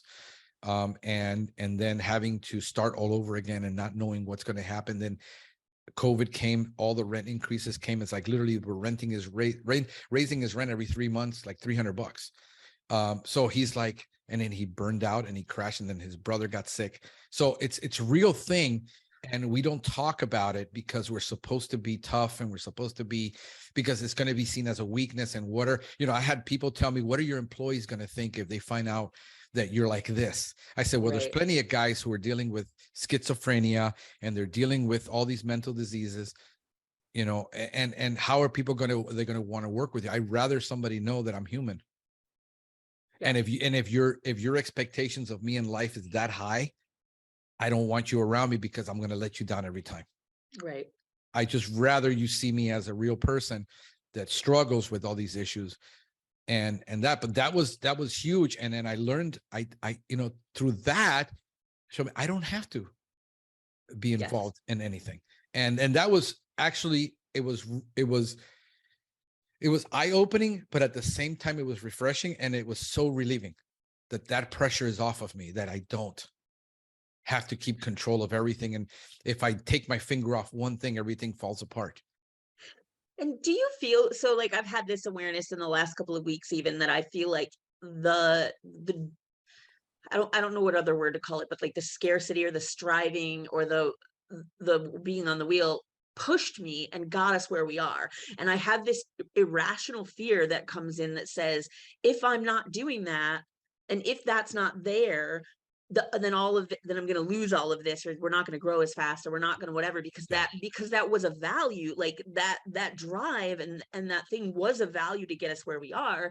And so it's like an interesting thing that I almost have to like work through that framework of my own brain to go, you don't have to do that anymore. Like that's like it, like you're still going to do what you need to do without that fear driving you, right? Yeah, I think if you have to slow down enough, I mean, if you get a 25% increase, that's still better than the average business. Good, And it's better than the average business. The average business is growing at 6 to 19% if they're lucky. Right. So if you're still growing at 25% and you can slow down enough to sharpen your people, right. Is it more important to have cohesiveness and sharpness of your people and slow it down? And because what we have to, we self-identify with what validates us. What validated me from everybody was this. Mm-hmm. If we slow down, that I'm going to be perceived like I am now coasting. Yes, right. So it's more about the perception than the reality of if and this is where I having conversations with other people about being transparent with their team. Mm-hmm. I said, you need to bring your team in on everything on these meetings and say, guys, here's where we've been for the last, here's the toll it took on me. Here is everything we've done, and be vulnerable and transparent and say, but here's what I would like to accomplish in the next year. Mm-hmm. I would like for you guys to be better. We're in a position where some of you can move up into management. Can we focus on slowing it down a bit so that we can train, sharpen the axe to be better in the areas that we're lacking, and identify, can you do a SWOT analysis? Yep. And see, where are we weak? Where are we strong? Where are we vulnerable as a company? And get with your, smart management team and say, this is where we want to focus on this year. I'm going to be taking a different role, and use it also. If I'm taking off the role, that means there's room for other people to come up in the company. Yeah, absolutely. And my job is to get myself out of the way so that there has to be a succession plan if something happens to me. Because what if I die tomorrow? I mean, life is not guaranteed. I listened to a video, a vlog one time too, that talked about, like, if you are in those positions, you'll undo them, right? Like if you try to grow into another role, but you're still constantly meddling in your prior role, you will actually unwittingly undo your own growth, because, which is absolutely true. Like that's absolutely true. And so it was saying the way around that is to have a compelling vision for what you're supposed to be doing, right? And so I feel like that's kind of the part too, like back to like what we've been talking about today, is like, what is that? What is it that you just love to do and would like is your sweet spot, and is the thing that you absolutely should be doing? Or even if it's development of like learning about SEO, or learning about certain tactics, or learning about certain things, because I think you have to have something. I think you have to have a vision for the company that the people can understand. In other words, scripture says, write the vision and make it plain that anybody who walks by can read it and understand it. Sometimes the vision is so convoluted, nobody knows what the hell you're talking about. We need to have a clear vision. So if we have a clear vision, okay, how are we going to get here now? Now we develop the strategy, and then who's going to do the tactical work to make all this happen? And it trickles down. If you get yourself out of the way to where you're like, okay, this is where we're going this year. And some people want to have like a 5-year vision. The problem with employees, they can't think 5 years out. Right. You got to say, let's do it this year.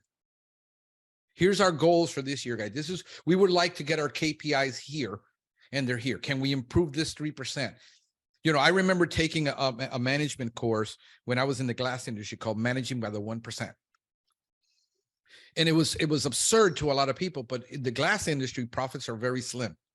If you can cut your expenses by 1% only, and you can increase the price by 1%, it makes a huge difference on the bottom line. Okay. Because it was so trim. If you do an analysis of taking my price from $89, you know, from $59, $69, $69, and just raising it $13, what it does for your gross profit is amazing. Oh, wow. You see, so we're thinking sometimes in these massive steps when we need to take it down to how to eat an elephant one bite at a time. Yes. You need to have the vision. You can't share your whole vision. Right. You can have a 5-year vision and just reveal it 1 year at a time.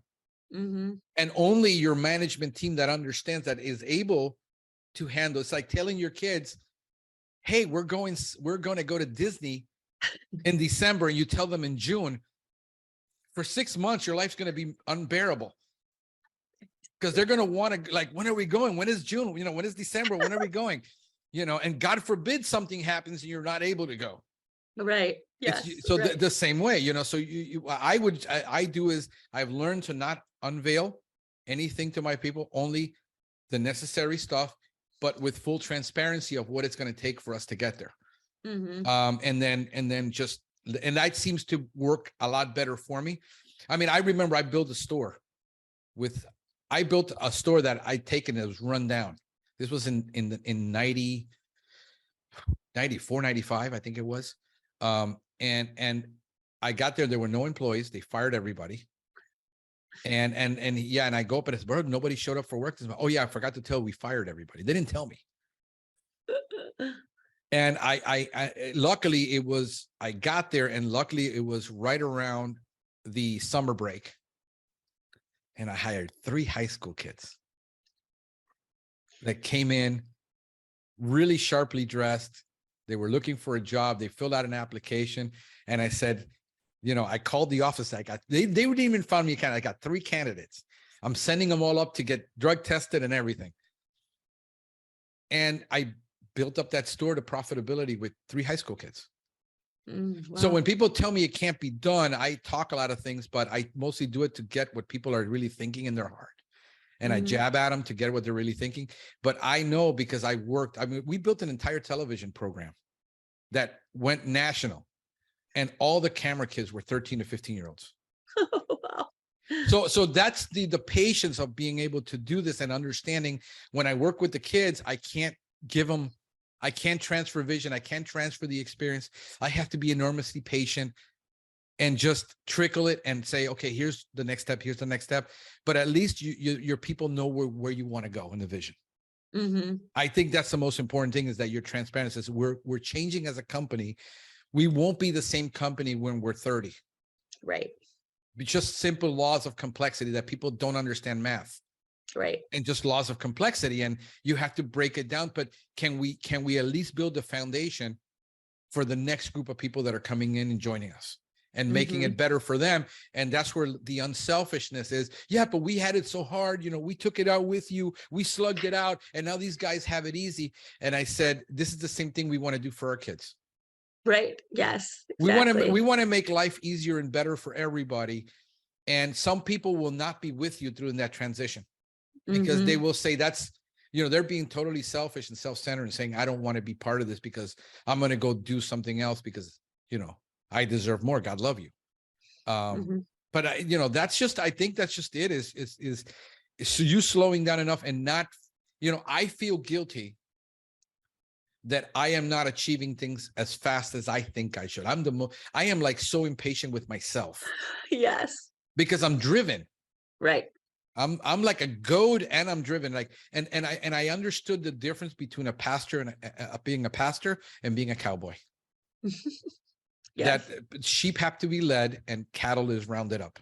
Mm-hmm. And do you want to be rounding up cattle or do you want to have sheep? You got to choose to be one or the other. That's brilliant. Love that. I had to learn that I had to be, you know, and the sheep will always listen to their pastor. If people aren't listening to you, you're either a bad pastor or they're bad, you know, they're not a sheep. Right. You got to identify which the two are. So when you say you're a leader and nobody's following you, you're walking alone. Right. As John Maxwell says, you know, so you see so but I get it. You look at it from one way, I look at it from ministry side. And I said, how can I lead people to better pastures, greener pastures? Those that don't want to come along, there's nothing I can do for you. I can't help you. And I don't serve it. But me personally, it's like, dang, I should have been here. I should have been there. And the circumstances in your life, a lot of times, you know, death happens. Nobody plans for that. Well, and sometimes I think you have to, like, I have to do a lot of forgiveness, you know, like to myself, like first and foremost, you know, like, because a lot of those things, like, yes, I do take it hard when it doesn't work out or when someone decides something different, but who's to say that they can't, that their path is not destined for something else, you know? Yeah. And so, but the forgiveness factor of it, you know, like where I go, yeah, I go through those too and go like, I wish I would have, maybe I should have, maybe, and I just, sometimes I have to just stop and say, I forgive myself. Like I forgive you for maybe whatever the outcome would have been. And ultimately what I know, and I was sharing this with a friend, is like, I know that today, nothing that I do is intentional or malicious towards others. Right. Right. And so it's like, if you take something wrong, if I mishandled you, if something happened, it was definitely not my intention. I'm not going to say it doesn't happen. I'm not going to say, you know, like I'm not perfect, but I can honestly say that nothing I do is malicious to inflict pain onto other people, you know? And so I think when you walk away, you just go, we just did the best that we could. And also there's great wisdom through experience. And so when I look at even all the employment relationships that didn't work out since we've been in the last 5 years, I go, man, the wisdom and the experience, because then when it shows its face again, I get to do it differently. How many people have you lost during this whole transition? Probably like 6 or 8 in the 5 years. Yeah, I've done to about 12. Okay. And understand what I tell people is how many roach jobs does it take for you to become proficient at doing a roach job? Okay, now think about this. You've never done a roach job. How many are you going to mess up or work at until you get it right? This is the same thing with hiring, except hiring has an emotional component that the roach job doesn't. Yes. Because people are involved, people's lives, you know, at the end of the day, that's somebody's dad. That's somebody's husband that he has to go home and explain why he lost his job. Right. So all of these emotions play, but think about it. How are you going to get good at something unless you're bad at it first? Right. But we can't dissociate. Most of us are not narcissistic, where we don't care about other people's emotions. We care heavily to our detriment. But at the end of the day, when we go through that process, I said, okay, I did the best job that I could with the information that I had and the experience I had. I will forgive myself for this, and then I will do it better next time. What we don't want to fall into the trap is, I don't want to go through that experience again, therefore I won't do it. And then and then I revert back. Right. Because it is a growing pain. It is emotional. Some people just, people, they fired themselves. I get that. That's easy to say. Yeah. But it doesn't take the sting away. No. If you're human and if you care for people. So at the end of the day, that to me is, like, I would like to get to the point where I do what Pete does, where it goes to 3 people. Well, guess what happens if that person decides he's going to take another job in the middle of that long process? So be it. You got it. You can't, like, everybody talks about, well, the lost opportunity cost. We can justify anything with a mathematical business formula. Mm-hmm. But okay, so do you believe in fate? Do you believe that God says, you know, I know the plans that I have for you to bless you and not hurt you. Right. You know, do we embrace that? And do we really, because a lot of people say they believe things, but how are you walking? That determines that. If you're anxious and upset about it, then you must not believe it, because otherwise be anxious for nothing. You know, one of my biggest things that I suffer and riddled with anxiety at the things I'm not doing. Not what's happening. You know, I've learned a long time ago, I learned this strategy, which seems weird, but it's a good strategy for me, is that I learned to have funerals. Okay, explain. Something has died, a relationship didn't work out, and it's really emotional. A lot of the time we don't mourn the loss. We just keep burying it. And what I learned to do is to have a funeral. I literally sit there and I visualize that situation going into a casket and having a funeral and going into the ground, and it's dead and there's nothing I can do about it. Wow, I love that. And Wow. that because I have to deal with the emotional part of something that died. Yeah. Okay. Whether and things die all the time. Nothing lives forever. And the problem is a lot of people just take it as a personal defeat or an insult, that, and they hold grudges, or they hold, you know, it's either or. You either are unforgiving towards somebody else, right, or you're forgiving. And scripture says, to me, that's one of the my key verses in my life is, if you do not forgive, nor will your heavenly Father forgive you. Right. So if you're expecting forgiveness from other people and you're not able to forgive others, then it says, it gets worse, because it says you will be sent over to the torturers, and that torments you because the other person has moved on. Right. In the marriage, they've moved on in the business, they moved on to a better job, and you're still holding on to that, and you don't let it go. And you have to get to the point where you literally sit there and have a process of not burying it and just, you know, just keeping it, because it surfaces itself. It surfaces then in your next decision going, I remember the time I did that and I don't want to do that again because that was painful. Instead of saying, let me just look at, so I learned to have a hiring process, and I based it, like I talked with Peter, says all of your are values, all your values are traits that are soft skills. He translated soft skills into values, and therefore this is the fruit he looks for when he's hiring. Yes. You know, and what fruit are you looking for? Because a bad tree cannot bear good fruit.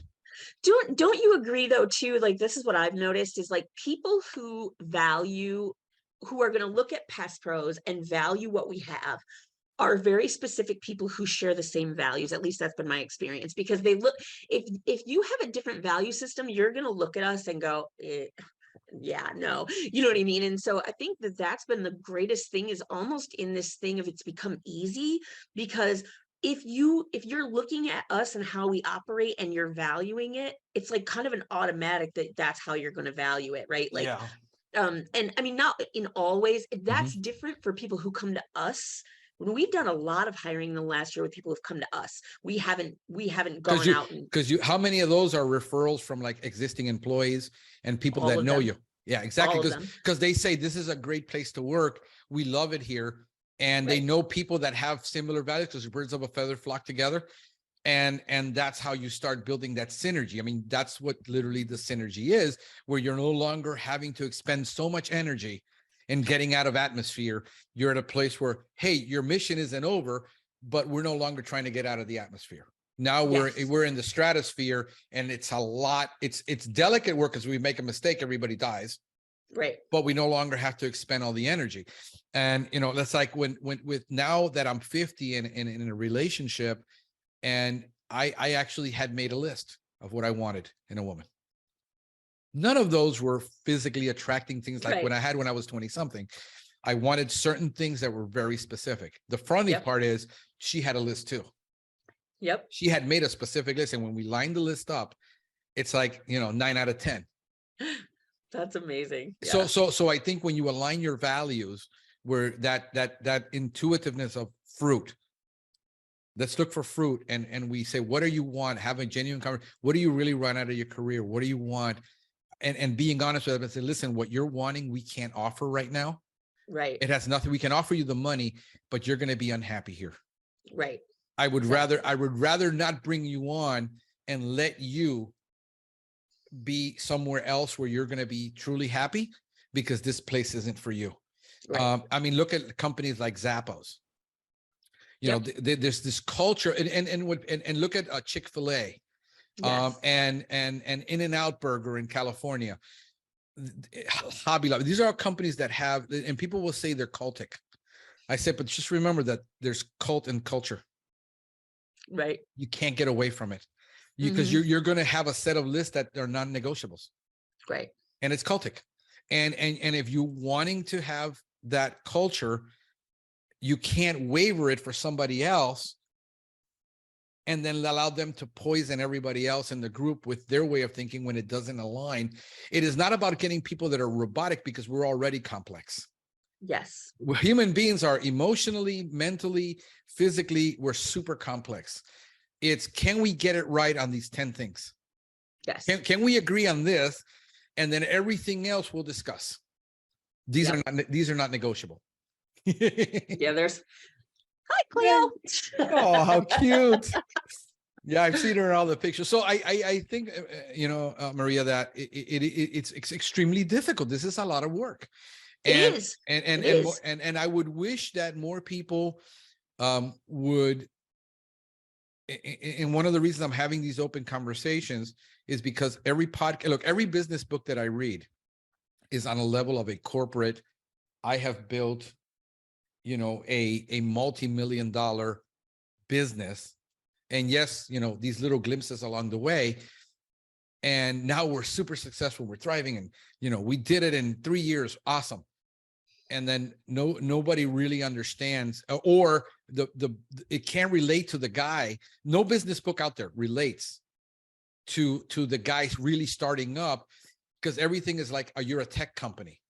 You're building an SAS, you're building something that is scalable. The problem with pest control is not scalable, because every time you increase your income, you're also increasing your expense at the same time. And you're trying to keep that 5, 10, 15% margin. So it's not scalable. Scalability is when you take the business where I went from 100,000 downloads to 1 million downloads, but I didn't have to hire anybody, because downloads are virtually free. For a company to get to scalability, it only happens really. This is why we can create so many billionaires in tech. We can't create billionaires in pest control. Right. Because it's not scalable. And we're competing against something that is not new, it's not exciting, it's not sexy. It's almost like buying insurance. Nobody wants to buy pest control. Right. People buy it because it's like insurance. Nobody says, I enjoy paying my insurance bill every month. Right. So if people would stop comparing what they're reading about business and try to be all this business guru like, where you're rehashing the same trash that I can go back 50, 60, 70 years in business books. Yeah. And we're still regurgitating the same things. It's just we have a new cover on it. Yeah, Paul talks about this all the time. Like, the fundamentals are the fundamentals. Like, fundamentals, you can repackage them. If you read Drucker, we had this conversation. He asked me, you know who Drucker is? Like, yeah, I know. I was studying Drucker when I was in college. Right. I take it way past Drucker. I am a student of observational scientific management. And you can take that back to like 100 years. Pest control is nothing more than really scientific management and observational management, where you're watching what people are doing and say, no, you didn't use the technique right. It's no different in surgery. It's about learning the technique and learning how to do things. And we take it back to principles. And we have this where we're going to be the next pest control billionaire. It's wonderful. You're anybody who really has the chops for it can do it. Not everyone can do it. Right. And you have to, like, I don't care how much I want to be an NBA star. It's never going to happen for me. Right. I don't have the brains to be a surgeon. I have the dexterity. I'm really good with, like, holding things in place and welding and iron, but I don't have the mind to be a surgeon. So that idea that everybody can be this, and what's being sold to them is the possibility without the probability the illusion without the substance. That's the biggest problem I have with a lot of these business gurus that are coming up, that they're selling an illusion, but not, you know, the practicability. I rather sit down with Paul Bello. I rather sit down with, you know, some of these guys who did start businesses and then sold them, and tell me the reality, and tell me the inside workings, versus if you just buy my program, you can be the next pest control billionaire. I mean, I've been listening to that since I was in Amway. If I can just get enough people under me, I can be a diamond in Amway. And, you know, and I listened to all the tapes and all the seminars and went to everything. I've been in this game a long time, you know, and the more I see the book getting rewritten with a different cover. Right. There's nothing new. You know, even Solomon said there's nothing really new under the sun. We just keep repackaging things, calling it new. And I think that's the detriment to why so many people are angry, turned off, because they bought the tapes, they bought the program, and nothing happened. And it's always on the guru side. It's always, well, the problem is you didn't implement correctly. If you would have implemented, then you would have had success like the other 30 people. It's like, you notice we're in the groups, and I'm not going to keep you much longer because I know you got a lot of things to do and we've been here a long time, but you're in the groups and somebody will say, well, can anybody show me any business that's actually done this? And then there's one, and then it's always the guru that pops says, I have one client that did it. Right. And how many do you have? 12? No, one, because they chose one path and they chose to focus on one thing and they made that their obsession and they were successful at it. It's like Michelle said, you know, you chose one pricing model and one way of doing business, and that's why you were good at it. If you would have chosen 5, you wouldn't have been good at anything. But when people tell me, oh, how many of you have been able to penetrate an entire market with a new construction and own the development? And one guru says, I got one client. Okay, now let's duplicate that. If it's not duplicatable, it's a great story, but it doesn't really help the average person to grow because he doesn't have the strategic sales mentality that it takes to devote yourself and $1 million and pay everybody off. Well, and I think that there's a lot to do with your values too. And that's what I had to learn the hard way, is you have to figure out how you want to do it, because I can listen to how other people do it a million times, you know, and it worked for them, but for whatever reason, it doesn't translate the same, you know? So I think that there's also something about you yourself having to take those things, see what resonates, try things, and then, you know, because even if it was possible for someone else, that doesn't necessarily mean that you can duplicate it. Markets are different, skill sets are different, the customer is different. There's just so many variables. And what I don't want, what I try to let people not fall into the trap is because I don't like that. Right. And not in other words, is it a personal preference or is it a true something that's totally wrong? In other words, because I don't like this as a preference doesn't make it wrong. In other words, I don't like doing but when I started out selling printing, when I was 16, I went door to door to the businesses and I sold letterheads and envelopes door to door. Yep. Some people say I would never do that, but most commercial business is done door to door. Right. You walk into the restaurant and says, hey, do you have a roach problem? And you have a problem. You don't wait for them to call, and they don't have an issue with it. But when it comes to knocking on somebody's door, they have an issue with it. Right. I would never do billboards. Pete is having an enormous success with billboards. I don't think I could do billboards in Miami when 99% of people's phone is buried in their phone at the stoplight. Right. And do it. It might work, it might not, but billboards are overpriced at $3,000 a month for a billboard. Right. How much can I, where's the ROI? So, I would never, I don't like doing those BMI meetings. Right. They're not for me. Right. And I'm extremely sociable, but I don't enjoy those. So that's what I'm saying. I think that that's the part. And we had a similar conversation even within the business, where we were having that conversation, like, is that your preference or does that actually make it wrong? Because even as you're training people and even as you're coaching and whatever, there's a difference between it being your preference and it actually being wrong. Those are two different things, you know? And so, and that's hard sometimes to discern, like, and to get people over, to get people over that as well, even to try, because it's a lot of self-limiting beliefs, right? Exactly. And then you add self-limiting beliefs to, you know, things that I think are wrong, and we get very highly opinionative about something that it's not even an issue, but I'm highly opinionative about it. Right. Exactly. You know, it's like I used to have this all the time where you know, when I started out my faith walking in a Southern Baptist church, you didn't have drums. It was frowned upon. You couldn't have drums. It was evil. Yep. Today I go to a Southern Baptist church that it hits you here in the chest every time you listen to music. And people, well, you're going to a concert, you're going to a show. Yeah. I mean, you know, am I judging it? No, you know, certain things I've learned that I don't judge, and a lot of people become very judgmental. My daughter, oh my God, she's highly judgmental. I mean, she is like me on steroids. So I have to constantly deal with that with her. It's like, okay, is it wrong, or is it wrong for you?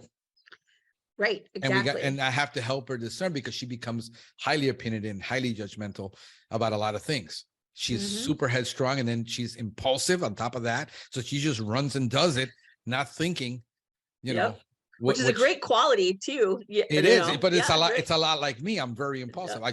I'm slowing down as I get older, and I realize that I need to, as I get older, I have to use my head more than, you know, than my arms and my body, because it's decaying. I mean, it's just a fact of life.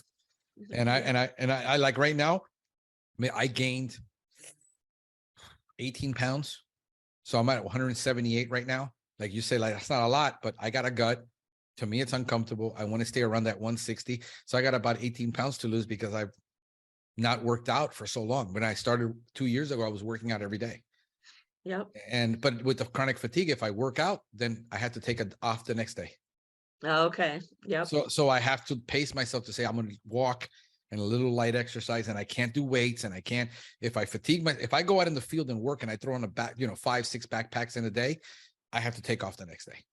Okay. Yeah. I got to sleep in. So I have to learn to deal with myself, and everybody's got to like learn to deal with my pace. My kids, you know, he's 8 years old. He wants to wrestle. He wants to run. And I'm like, no, shut up. I want to listen to this podcast, you know?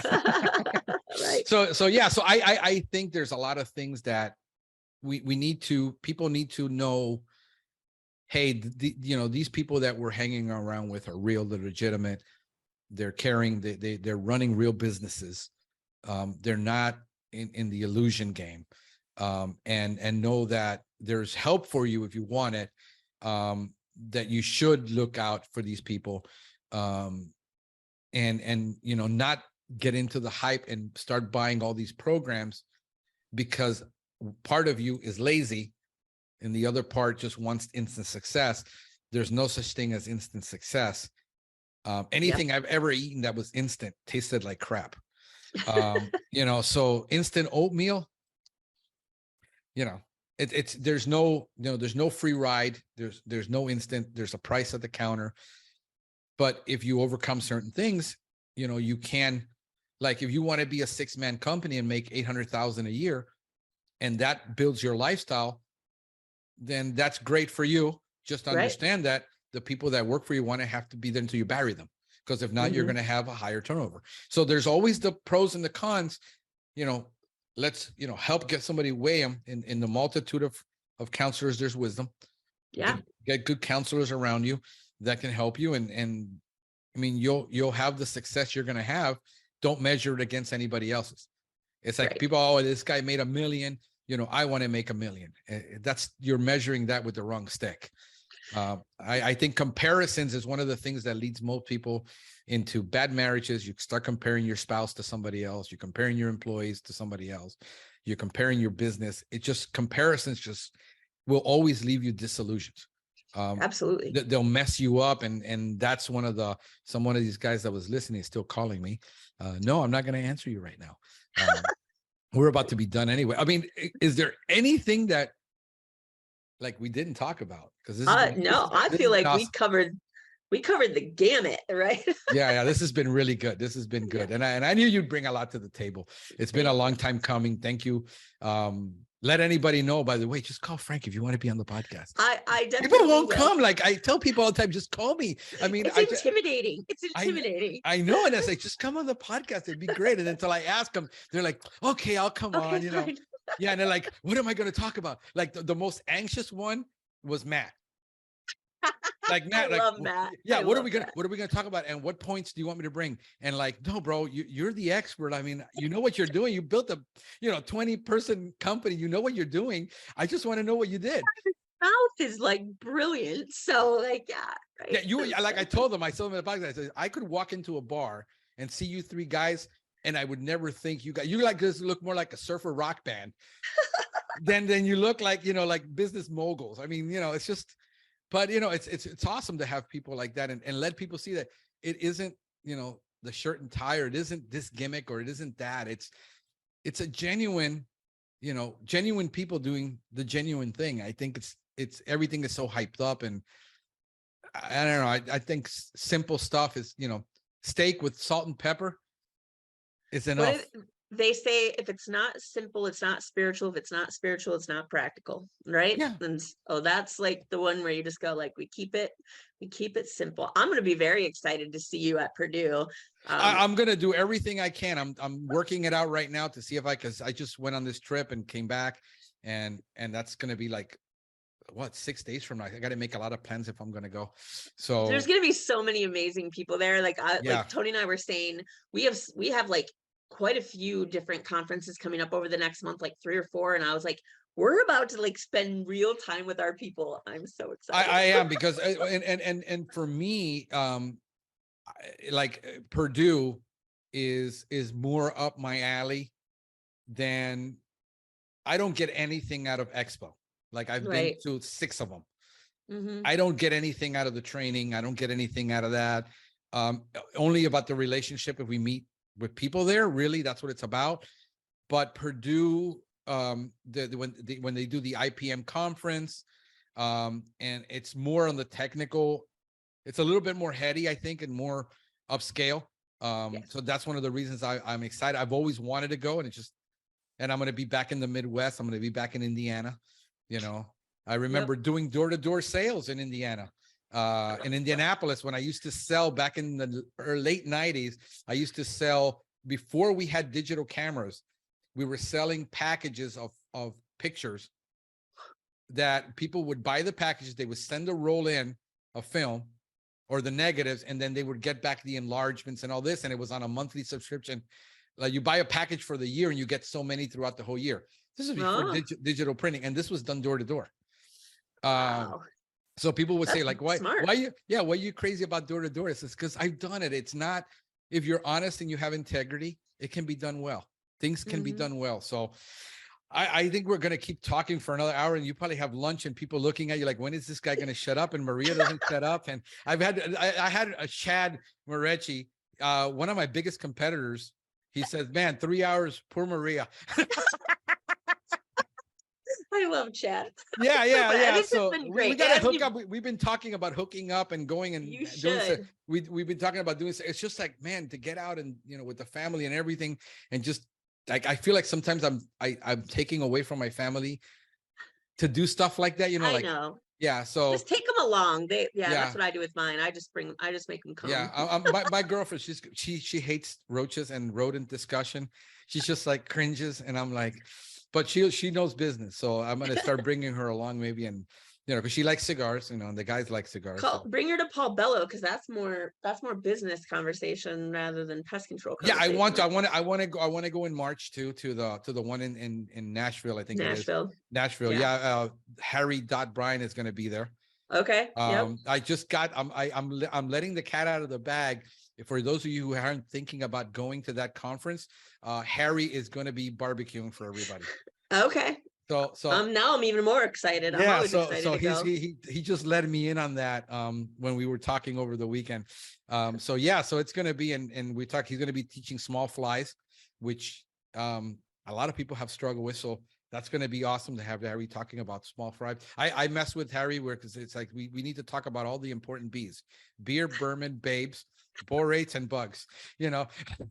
So we talk about that. We got everything covered, man. Oh, and So barbecue. fun. Yeah, Yes. and barbecue. All right. Well, thank you so Well, much. this has been super fun. It did not feel like it was a long time at all, and I always enjoy talking to you. So Thank you thank you so so much. much. Have a blessed one. Take care. All right, thanks.